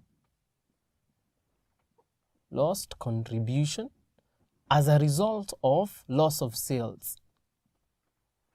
It may also include something like lost what? Goodwill. So, to be able to quantify the lost contribution and the lost goodwill sometimes may be very, very, very hard. Therefore, you're not going to have what? Stock out what? Cost. But when you don't have stock out cost, you will be given service what? Service level. A service what? Level. Service level. And what is service level? Service level, basically, we define it as the probability of not being out of stock. This is the probability of not being out of stock. Being out of stocks. That is what we refer to as what? Service level. So for you to be able to deal with this question, you must be given the probability of not being out of what? Stock. We are simply defining it as service level. Once you have your service level, you must now know, are you going to use discrete probability distribution? Or are you going to use what? Continuous. So again, you must have your probability distribution. Distribution of demand during lead time. Of demand during lead time. That you must have. Of demand during lead time. That you must have. And we're going to talk about two probability distributions. Number one is discrete, and number two is normal or continuous. Is normal or continuous probability distribution. Probability distribution. So let's start with the first one.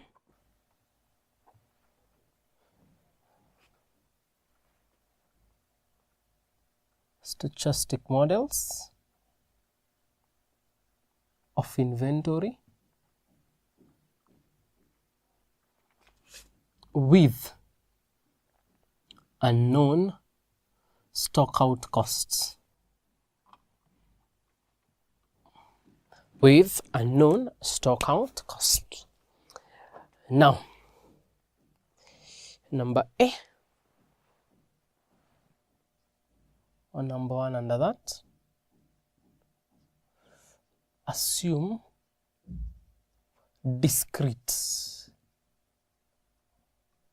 distribution. Assume discrete probability distribution.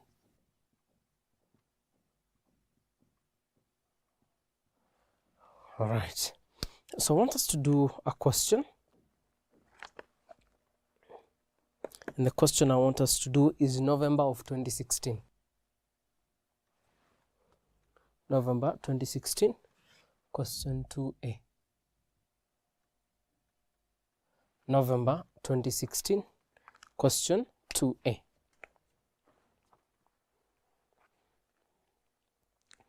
SL Limited manufactures component Q, which is used as input material in another department within the organization.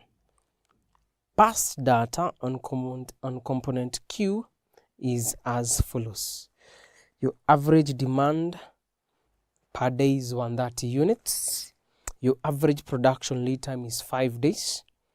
Then you have your frequency distribution of actual demand during lead time is given below. 300 to 399 is 0, 400 to 499 is 16, 300 to 599 is 20, 600 to 699 is 25, 700 to 799 is 14, 800 to 899 is 8, 900 to 999 is 1000. The company targets an 85% service level during lead time. Required the reorder level. And number 2, the safety stock.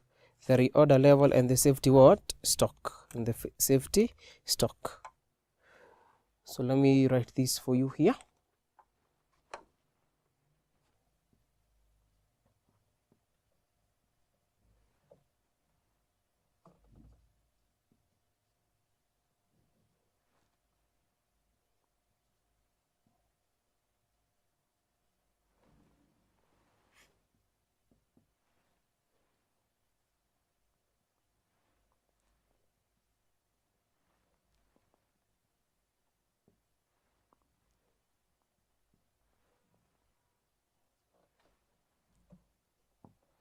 And what? 3 and 3.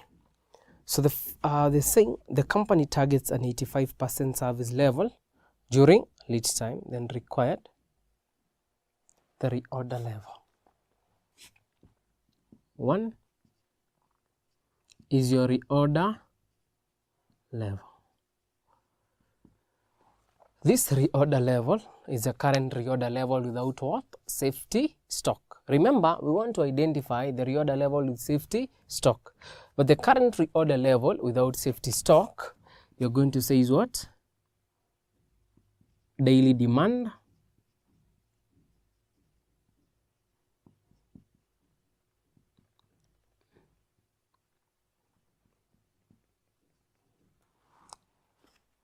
by daily lead time. Daily demand by daily lead time. Your daily demand or your average demand per day is how many units? 130.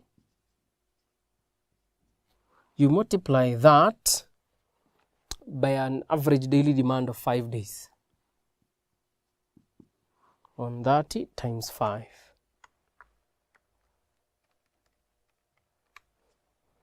So your current reorder level without safety stock is how much? 650. 600 and what? 50. Okay. Now part 2. Part 2. They're asking that we determine the safety stock level.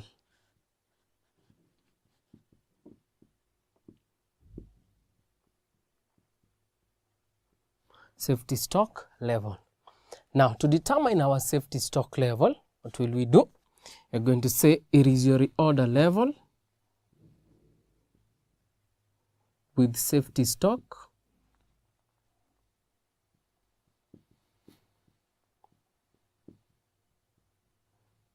minus reorder level without safety stock.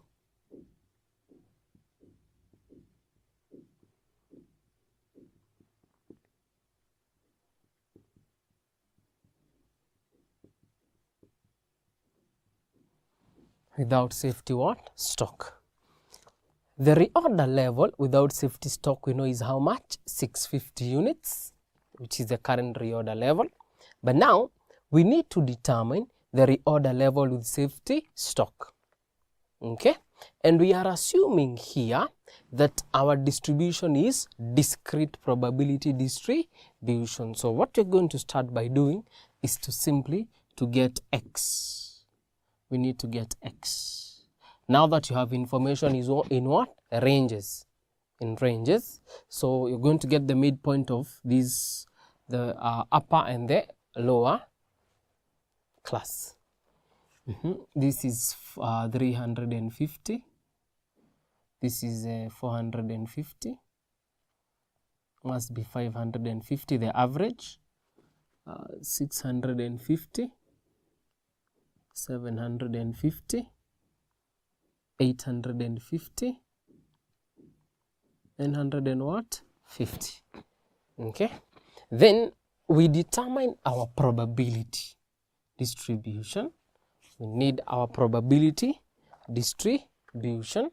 And how will we do that? We're going to simply get the total of our frequency, then divide the frequency by the total frequency of each class.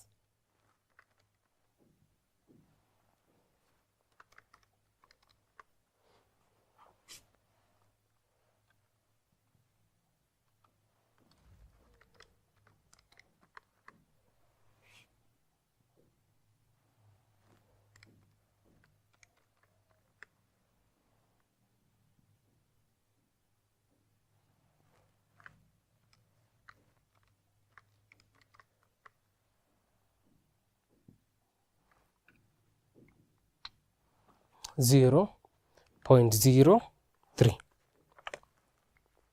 Okay.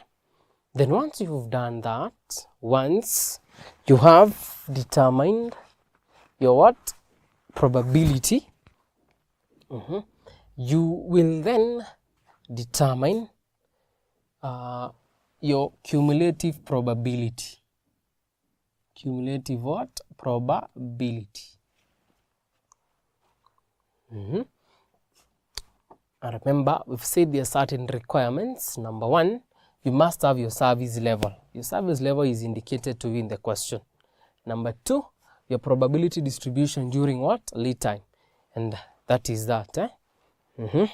So let's do this. So this is 0. 0 plus 0.18 is 0.18.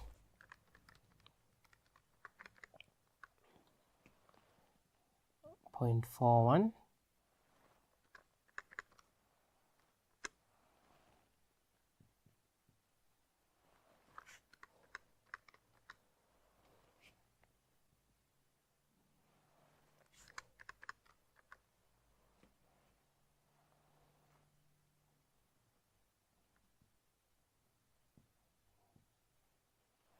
Let's repeat this again so that we get let's say this is 0.19, so that we say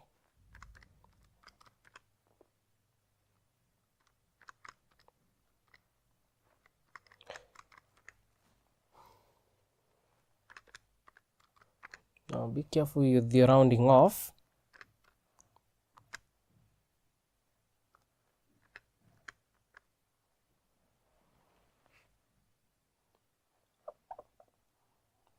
.19.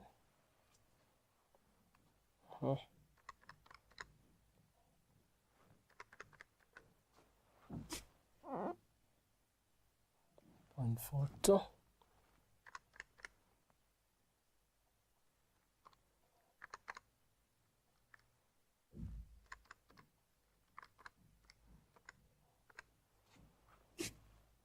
.71.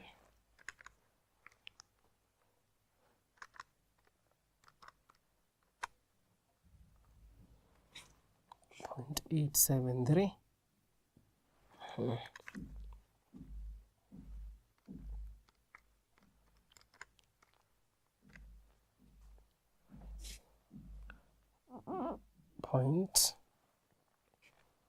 .97. That is what? 1. Okay. Now, remember, what do we want to do? We want to calculate our reorder level without safety, with safety stock. Let me write He's okay.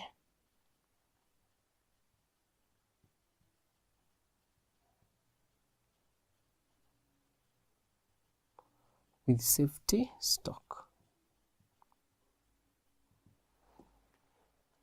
Okay, so that we determine our safety as our safety stock level by taking your reorder level with safety stock minus without safety what? Stock. We've said there are certain requirements. Number one, do you have your service level? Yes, we have our service level. And our service level, they were saying it is 0.85.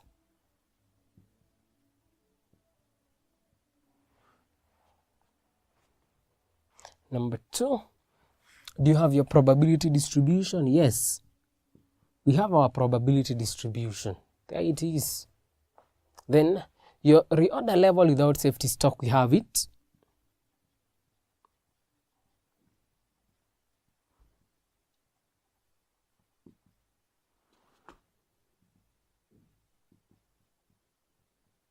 So it is how much? 650. Okay. Then remember, what are we assuming? We are assuming that our probability distribution is discrete in nature. Okay. Have our probabilities and what have you. Then what we're going to do now is we're going to go to our cumulative probabilities. So let me also indicate here your probability distribution is there. It is also important that we say you will determine your cumulative probabilities.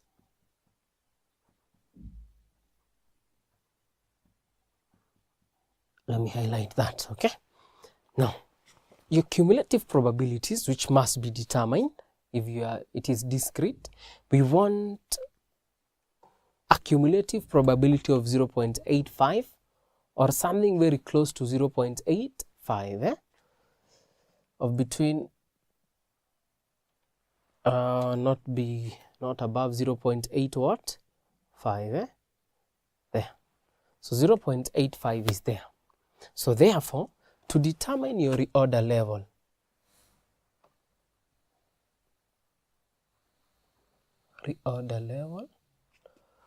with safety stock, with safety what? Stocks. With safety stock, you're going to take what? 650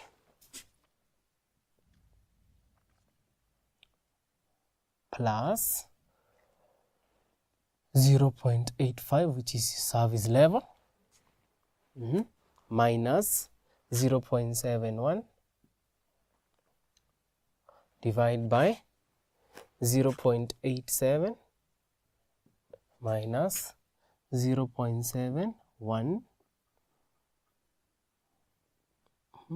times 750 minus 650. 750 minus what? 650. Remember, what do you want? Your revised reorder level with safety stock should be between 650 and 750. But where the service level or the probability is 0.85. So you want something between 0.71 and 0.85. Okay, so you're going to say it's 650 plus a certain proportion of 0.85 minus 0.71 divided by 0.87 minus 0.71, then all that times the difference between 750 and 650, because remember I'm saying you need between 0.71 and 0.85, but you know between 0.87 and 0.71 your proportion is how much? 750. What about between 0.71 and 0.85? That is why we've done that there. But because it is more than 650, then you add 650. So let's see this. Let's see this.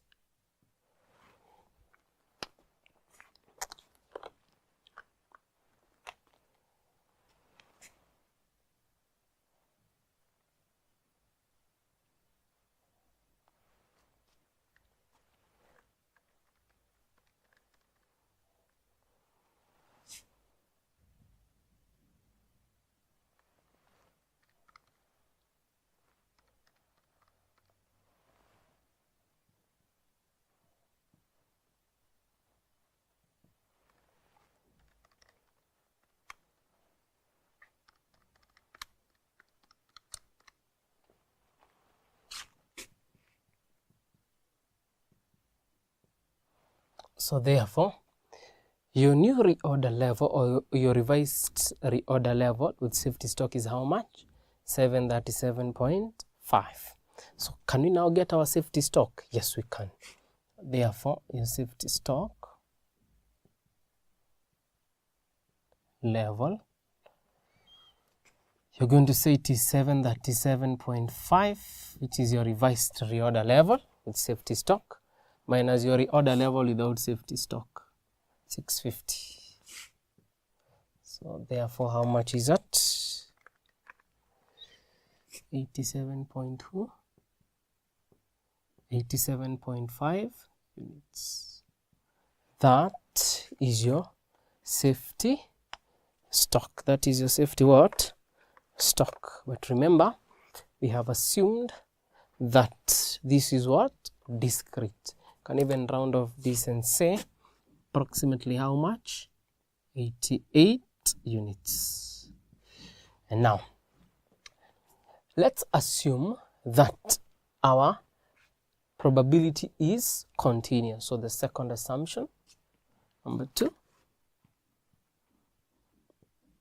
assume continuous or normal.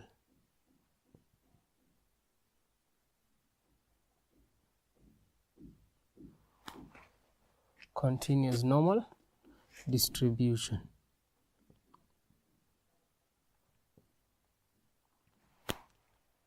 Assume continuous normal distribution.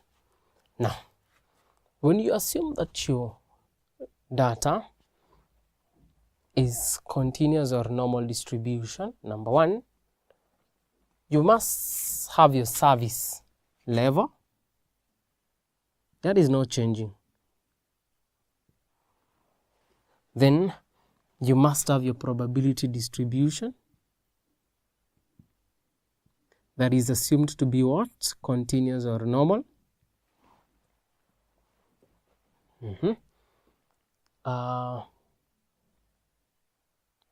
Your reorder level, if they tell you to look for safety stock, reorder who? Level. We also know that for a normal distribution, you must be given the mean. The mean, that one must be provided, or you look for it. The mean of demand during lead time, which that you can calculate by taking probability times x, then you get the total. Then demand during lead time, standard deviation must also be determined. So the standard deviation of demand during lead time, standard deviation, that you must be provided. But this is going to be the probability of x minus the mean squared. Okay, so we have our service level as 85%. Our probability distribution, we have it. Our reorder level without safety stock, we have it. We need to get our mean. We also need to determine our standard deviation. I'm going to use this question. So x and probability, 350, 0, 450. Your probability is 0.19, 550, 0.23, 650, 0.29, 750, 0.16, 850, 0.09, and 950, and a probability of 0.03. Let's get our mean.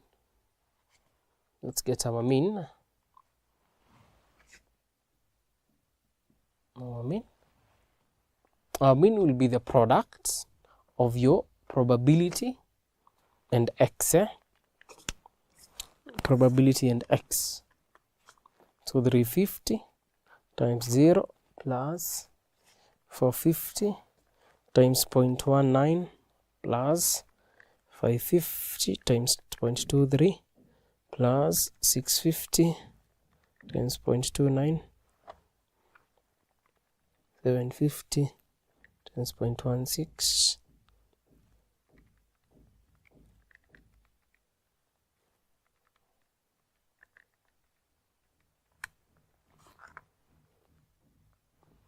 625.5.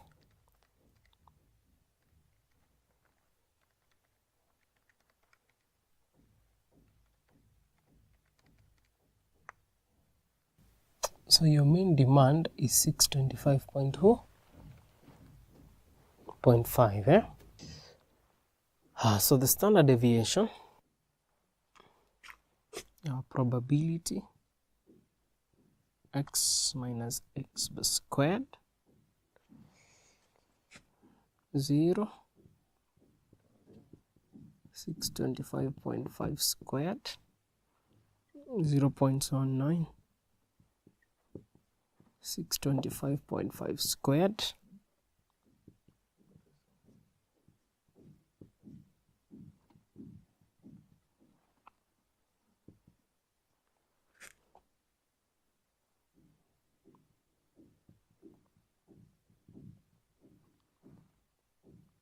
.16 squared,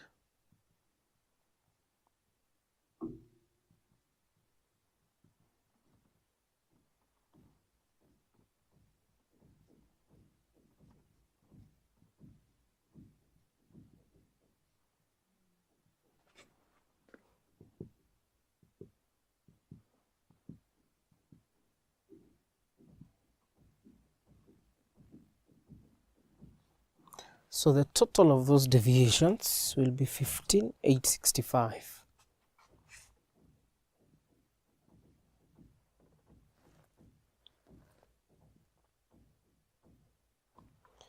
So therefore your standard deviation will be the square root of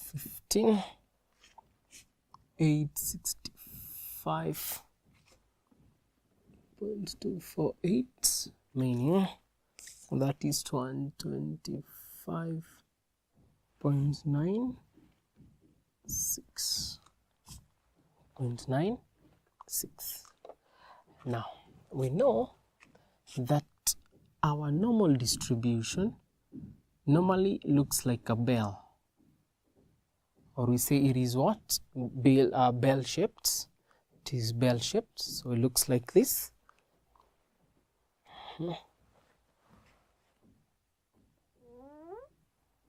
Such that when you divide it by half, it will be equal, eh? Both sides will be equal, 0.5, 0.5, eh? And they are going to be mirror images of each other. So this is 0.5 and the whole of this is 0.5. Why? Because probability should give you 0.2, should give you 1. Eh? Now we have our service level, class. We have our service what? Level, which we know is what? 85%. If I am correct, 85%, which is 0.85. There, 0.85, correct, 0.85. But because these two are 0.5, 0.5, here, what do you want? Your x bar, you have it. Your standard deviation, you also have it. Your mean is what? Your mean, we've calculated as 625.5, and this we have calculated as 125.96. So therefore, this is 0.5. You know, both of these should be what? 0.5, 0.5. But remember, you want a service level of what? 0.85. And because this is 0.5, you're going to have yours there. so that these two, let me indicate these two should give you 1.0. Okay, both of them, but you want this particular half, this particular piece, which you're going to say is 0.85 minus what? 0.5, is that 0.35? Yes, 0.35. Why? Because this is what you want. You want your revised reorder level. And remember, we've said your revised reorder level, it is that reorder level that is inclusive of safety what? Stock. Okay. You say Z is equals to your revised reorder level with safety stock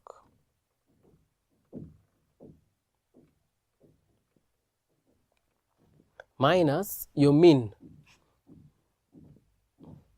divided by your standard deviation. Okay. From your Z tables, and with a probability of 0.5, from your normal table and with a probability of 0.5, let's determine our revised reorder level. So we go to our normal distribution table. Your normal distribution table will be provided in the exam.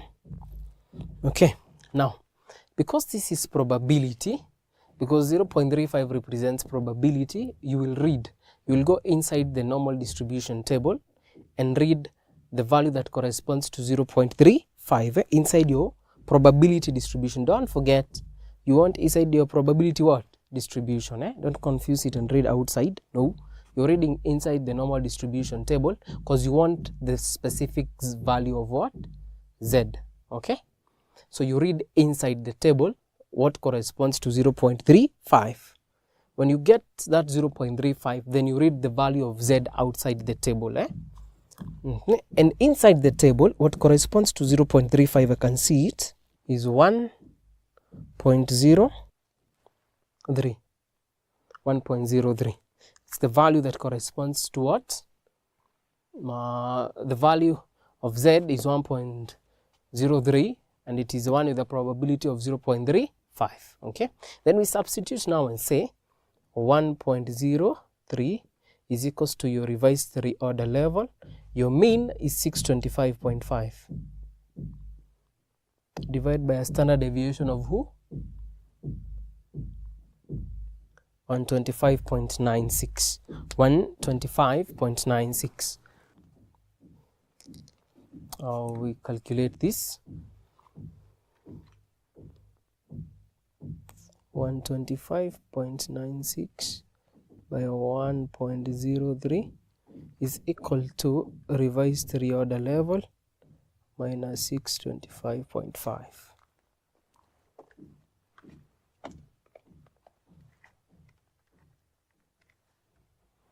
So therefore, your revised reorder level will be 625.5 plus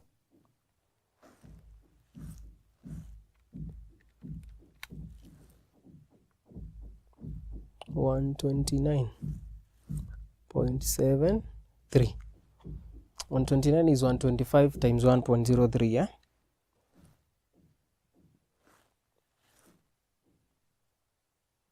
0.234. So therefore, what is your safety stock?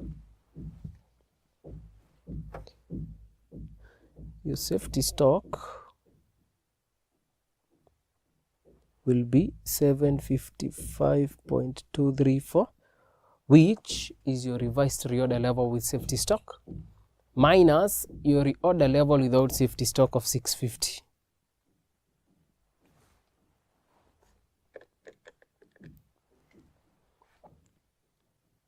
This will give you 105.23. 6 units.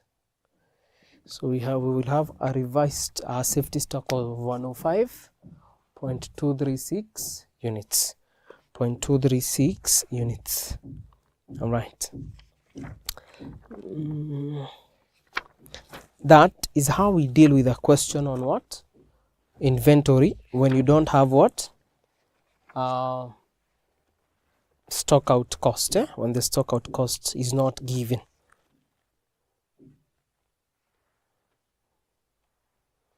You must be given your safety, your service level, rather, not safety stock, your service level that you must calculate.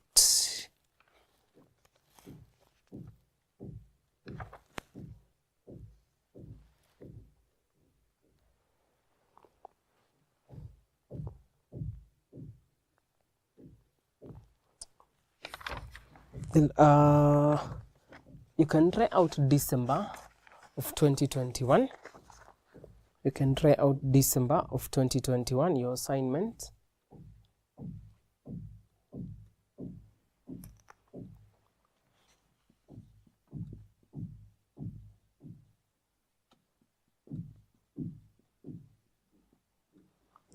December of 2021. Question 4B.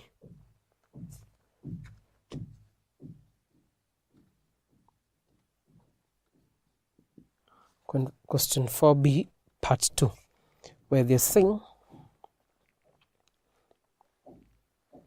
that assume that stock out cost is unreliable, but the management have established a service level of 90%, that stocks will always be available. Calculate the optimal safety stock level. That is that. So with that being covered,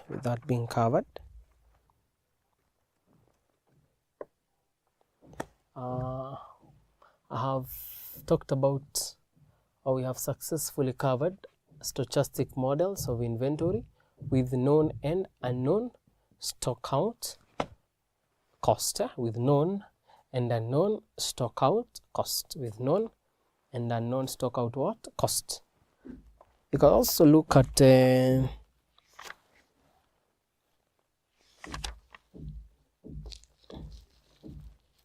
April 2024 question 2B. April 2024 question 2B. It's the same concept.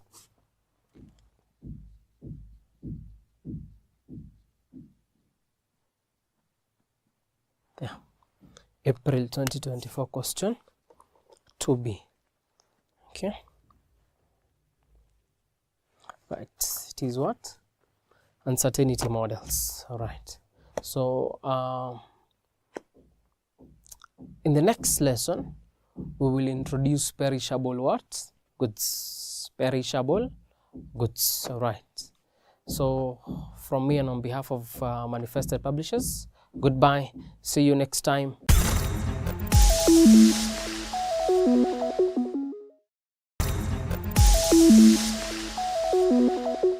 Welcome to yet another session, and on behalf of Manifested Publishers, I wish to welcome you again.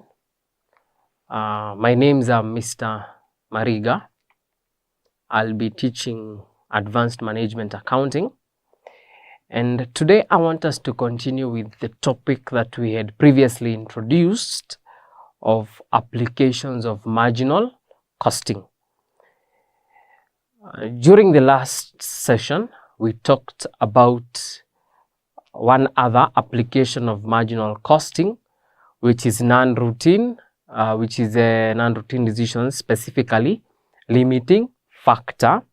Today, we want to talk about another routine decision, a non-routine decision referred to as throughput accounting. Accounting. And I want us to do a question of April 2022, question 2A. 2A, part 2. The company name is known as Zinc Limited. The company name is known as Zinc Limited. But maybe before we do this question, let me explain this concept of who? Throughput. Now, throughput simply is a method which assumes that variable cost will be made up of only direct materials. Okay, under normal circumstances, or in the previous sessions and also in your intermediate level, variable cost have been made up of what? Direct materials, direct labor, direct expenses, and your other variable what? Costs. But now, using throughput accounting, the assumption here is that the only costs that are variable will be what? Direct material. So the other costs, such as direct labor, such as direct expenses, such as variable overheads, will not form part of variable cost. Instead, you are to write it off in the income statement as fixed cost. Instead, you're going to treat them as fixed cost, So now that that is clear, we can now read this particular question. Question 2A. Zinc Limited is a manufacturer of 3 products, namely XYZ. The management of the company is unhappy with the current production mix and is seeking to advise on the most optimal arrangement. The current production is 10,000 units of X, 5,000 units of Y, and 6,000 units of Z. The management accountant has provided the following information relating to the 3 products. You have a selling price per unit of 1,200, 2,000 and 2,250, material cost of 300, 900 and 600, overhead cost that is variable of 150, 400 and 450. Each type of the product passes through 3 departments in which a different type of labor is used. The labor requirements in each department are given below. You have your department, your rate per hour, your labor requirements per unit. Department 1, your rate per hour is 20, X is 3 hours, Y is 4 hours, Z is 6 hours per unit. Department 2, the rate per hour is 40, X you're using 1 hour per unit, Y 2.5 hours per unit, and Z 4 hours per unit. Department 3, the rate is 30 shillings per hour, X is 5 hours per unit, Y 7 hours per unit, and Z 9 hours per unit. There is a shortage of labor in Department 2, and it is not possible to increase labor input hours beyond the level currently utilized. Fixed overheads are budgeted at 5 million per annum and are expected to remain constant. They are expected to remain constant. A recent survey disclosed that the maximum sales potential for the company is 12,500 units of X, 7,500 units of Y, and 8,000 units of Z. Advise the management of Zinc Limited on the most profitable production mix and the optimal profit using what? Throughput accounting. Now, our available labor hours, here, they're saying that there is a shortage of labor in Department 2 and it is not possible to increase labor input hours beyond the current what level. Okay, so X, this is Department 2. For you to produce a single unit of X, you require how many hours per unit? 3. And you are producing how many units? The budgeted production was 10,000. So you need 30,000 hours. Y, how much here? And this is 1 hour. This should be 1 hour in Department 2. That is 1 hour in Department 2, not 3 hours as previously indicated. So that is 1 hour in Department 2. Then Department 2 for Y, you're using 2.5 hours. You multiply by a budgeted production of 5,000. Z 4 by who? 6,000. So that will be 24,000 hours. Then the product of 2.5 hours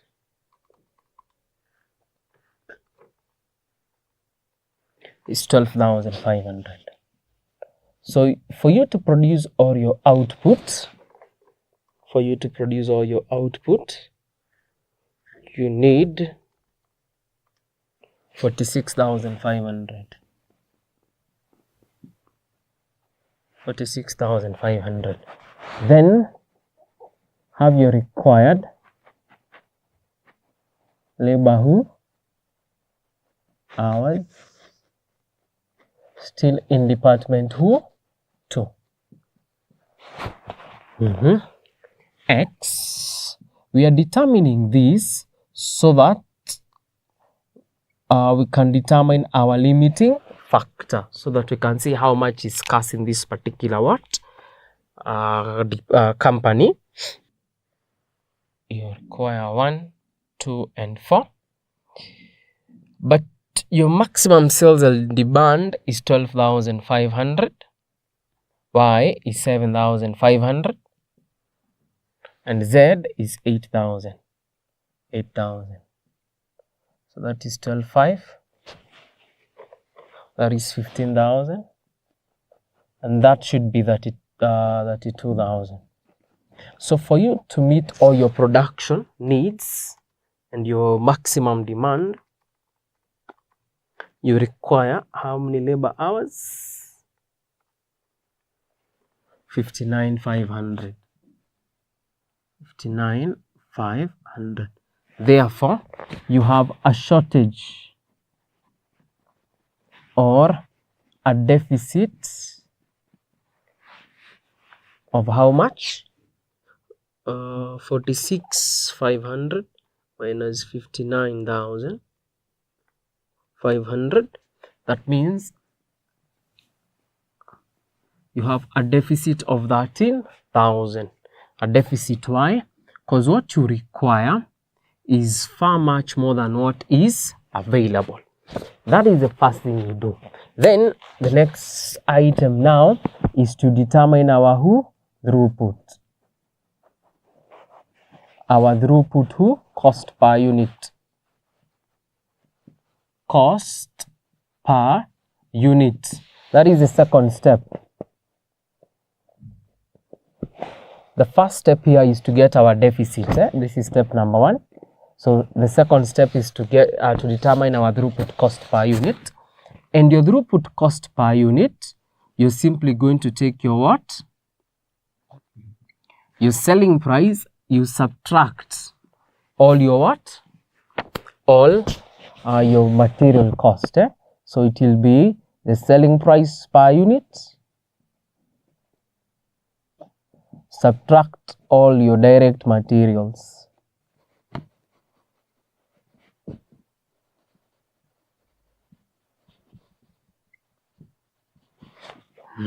Your selling price per unit is 1,200. Y is 2,000. And Z is 2,250. You less your material cost. Remember, we've said using throughput accounting, the material cost is the only cost that is assumed to be what? Variable. The only cost assumed to be variable. So your material cost is 300. 900. And lastly, 600.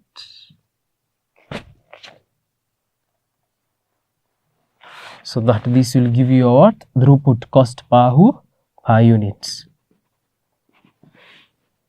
Cost per unit. That is 900. That is 1,100. That must be 1,650. 900. Wonderful. Once we've done that, step number 3 is we determine your throughput cost per unit per limiting factor or per scarce what? Resource. Per limiting factor or per scarce resource. And how will you do that? You're going to determine that by taking your throughput cost per unit. You divide by your limiting factor per unit. You divide by your limiting factor per who? Unit. X, Y, and who? Z.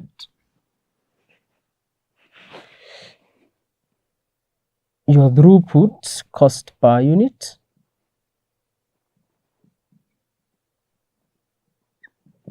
that is 900, that is 1100, and that is who?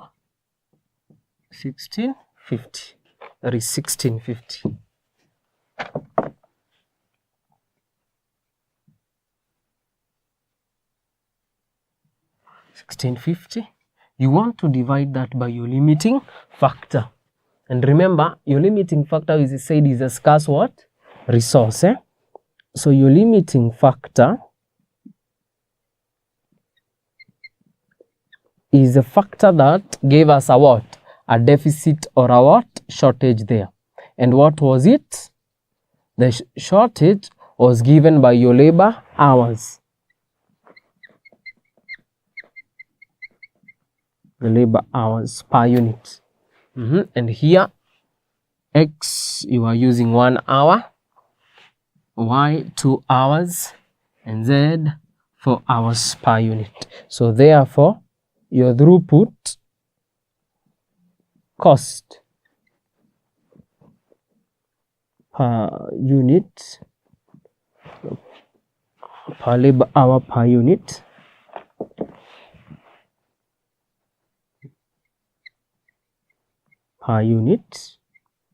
that will be 900.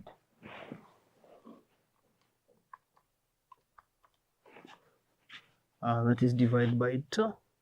It's 550. 1650 divided by what?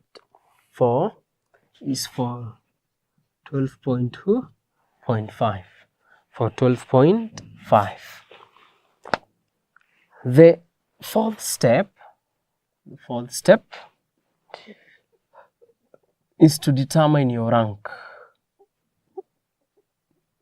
And the rank here, you're normally going to use, or is going to be based on the highest throughput cost per limiting factor. So here, it is based on the highest per unit, which is step number what? Which is step number 3.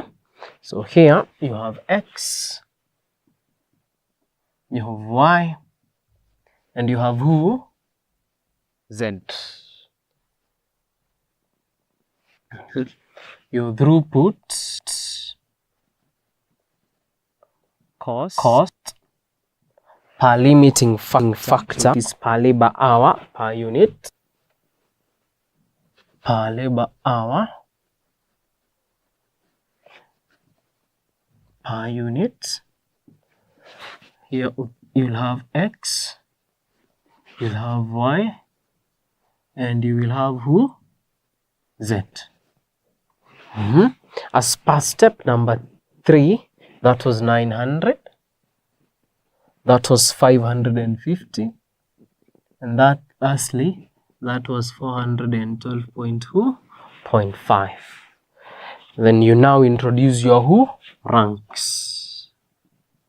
And the first product you want to rank number 1 is XY. It has the highest throughput per labor hour per unit. Then product 2, and lastly product what? Z. Product XYZ. Step number 4 is you determine your optimal output. You determine your optimal output. This optimal output will be the one to maximize your throughput cost per unit. So here you must have your product, your available labor hours, because that was the limiting factor. Compare this with the required labor hours. Then determine your output in units. Determine your output in what? Output in units. According to the rank we've just determined in step 4 above, the first product we want to produce is X. So let us produce X as our first product to produce. Our available labor hours as per our working in the first part of the question was 46,500. Those are the total available labor hours. And for you to produce X, you require how many labor hours? 10,000 labor hours. So to determine your output, you're going to take your required labor hours of 10,000. Then you divide this by the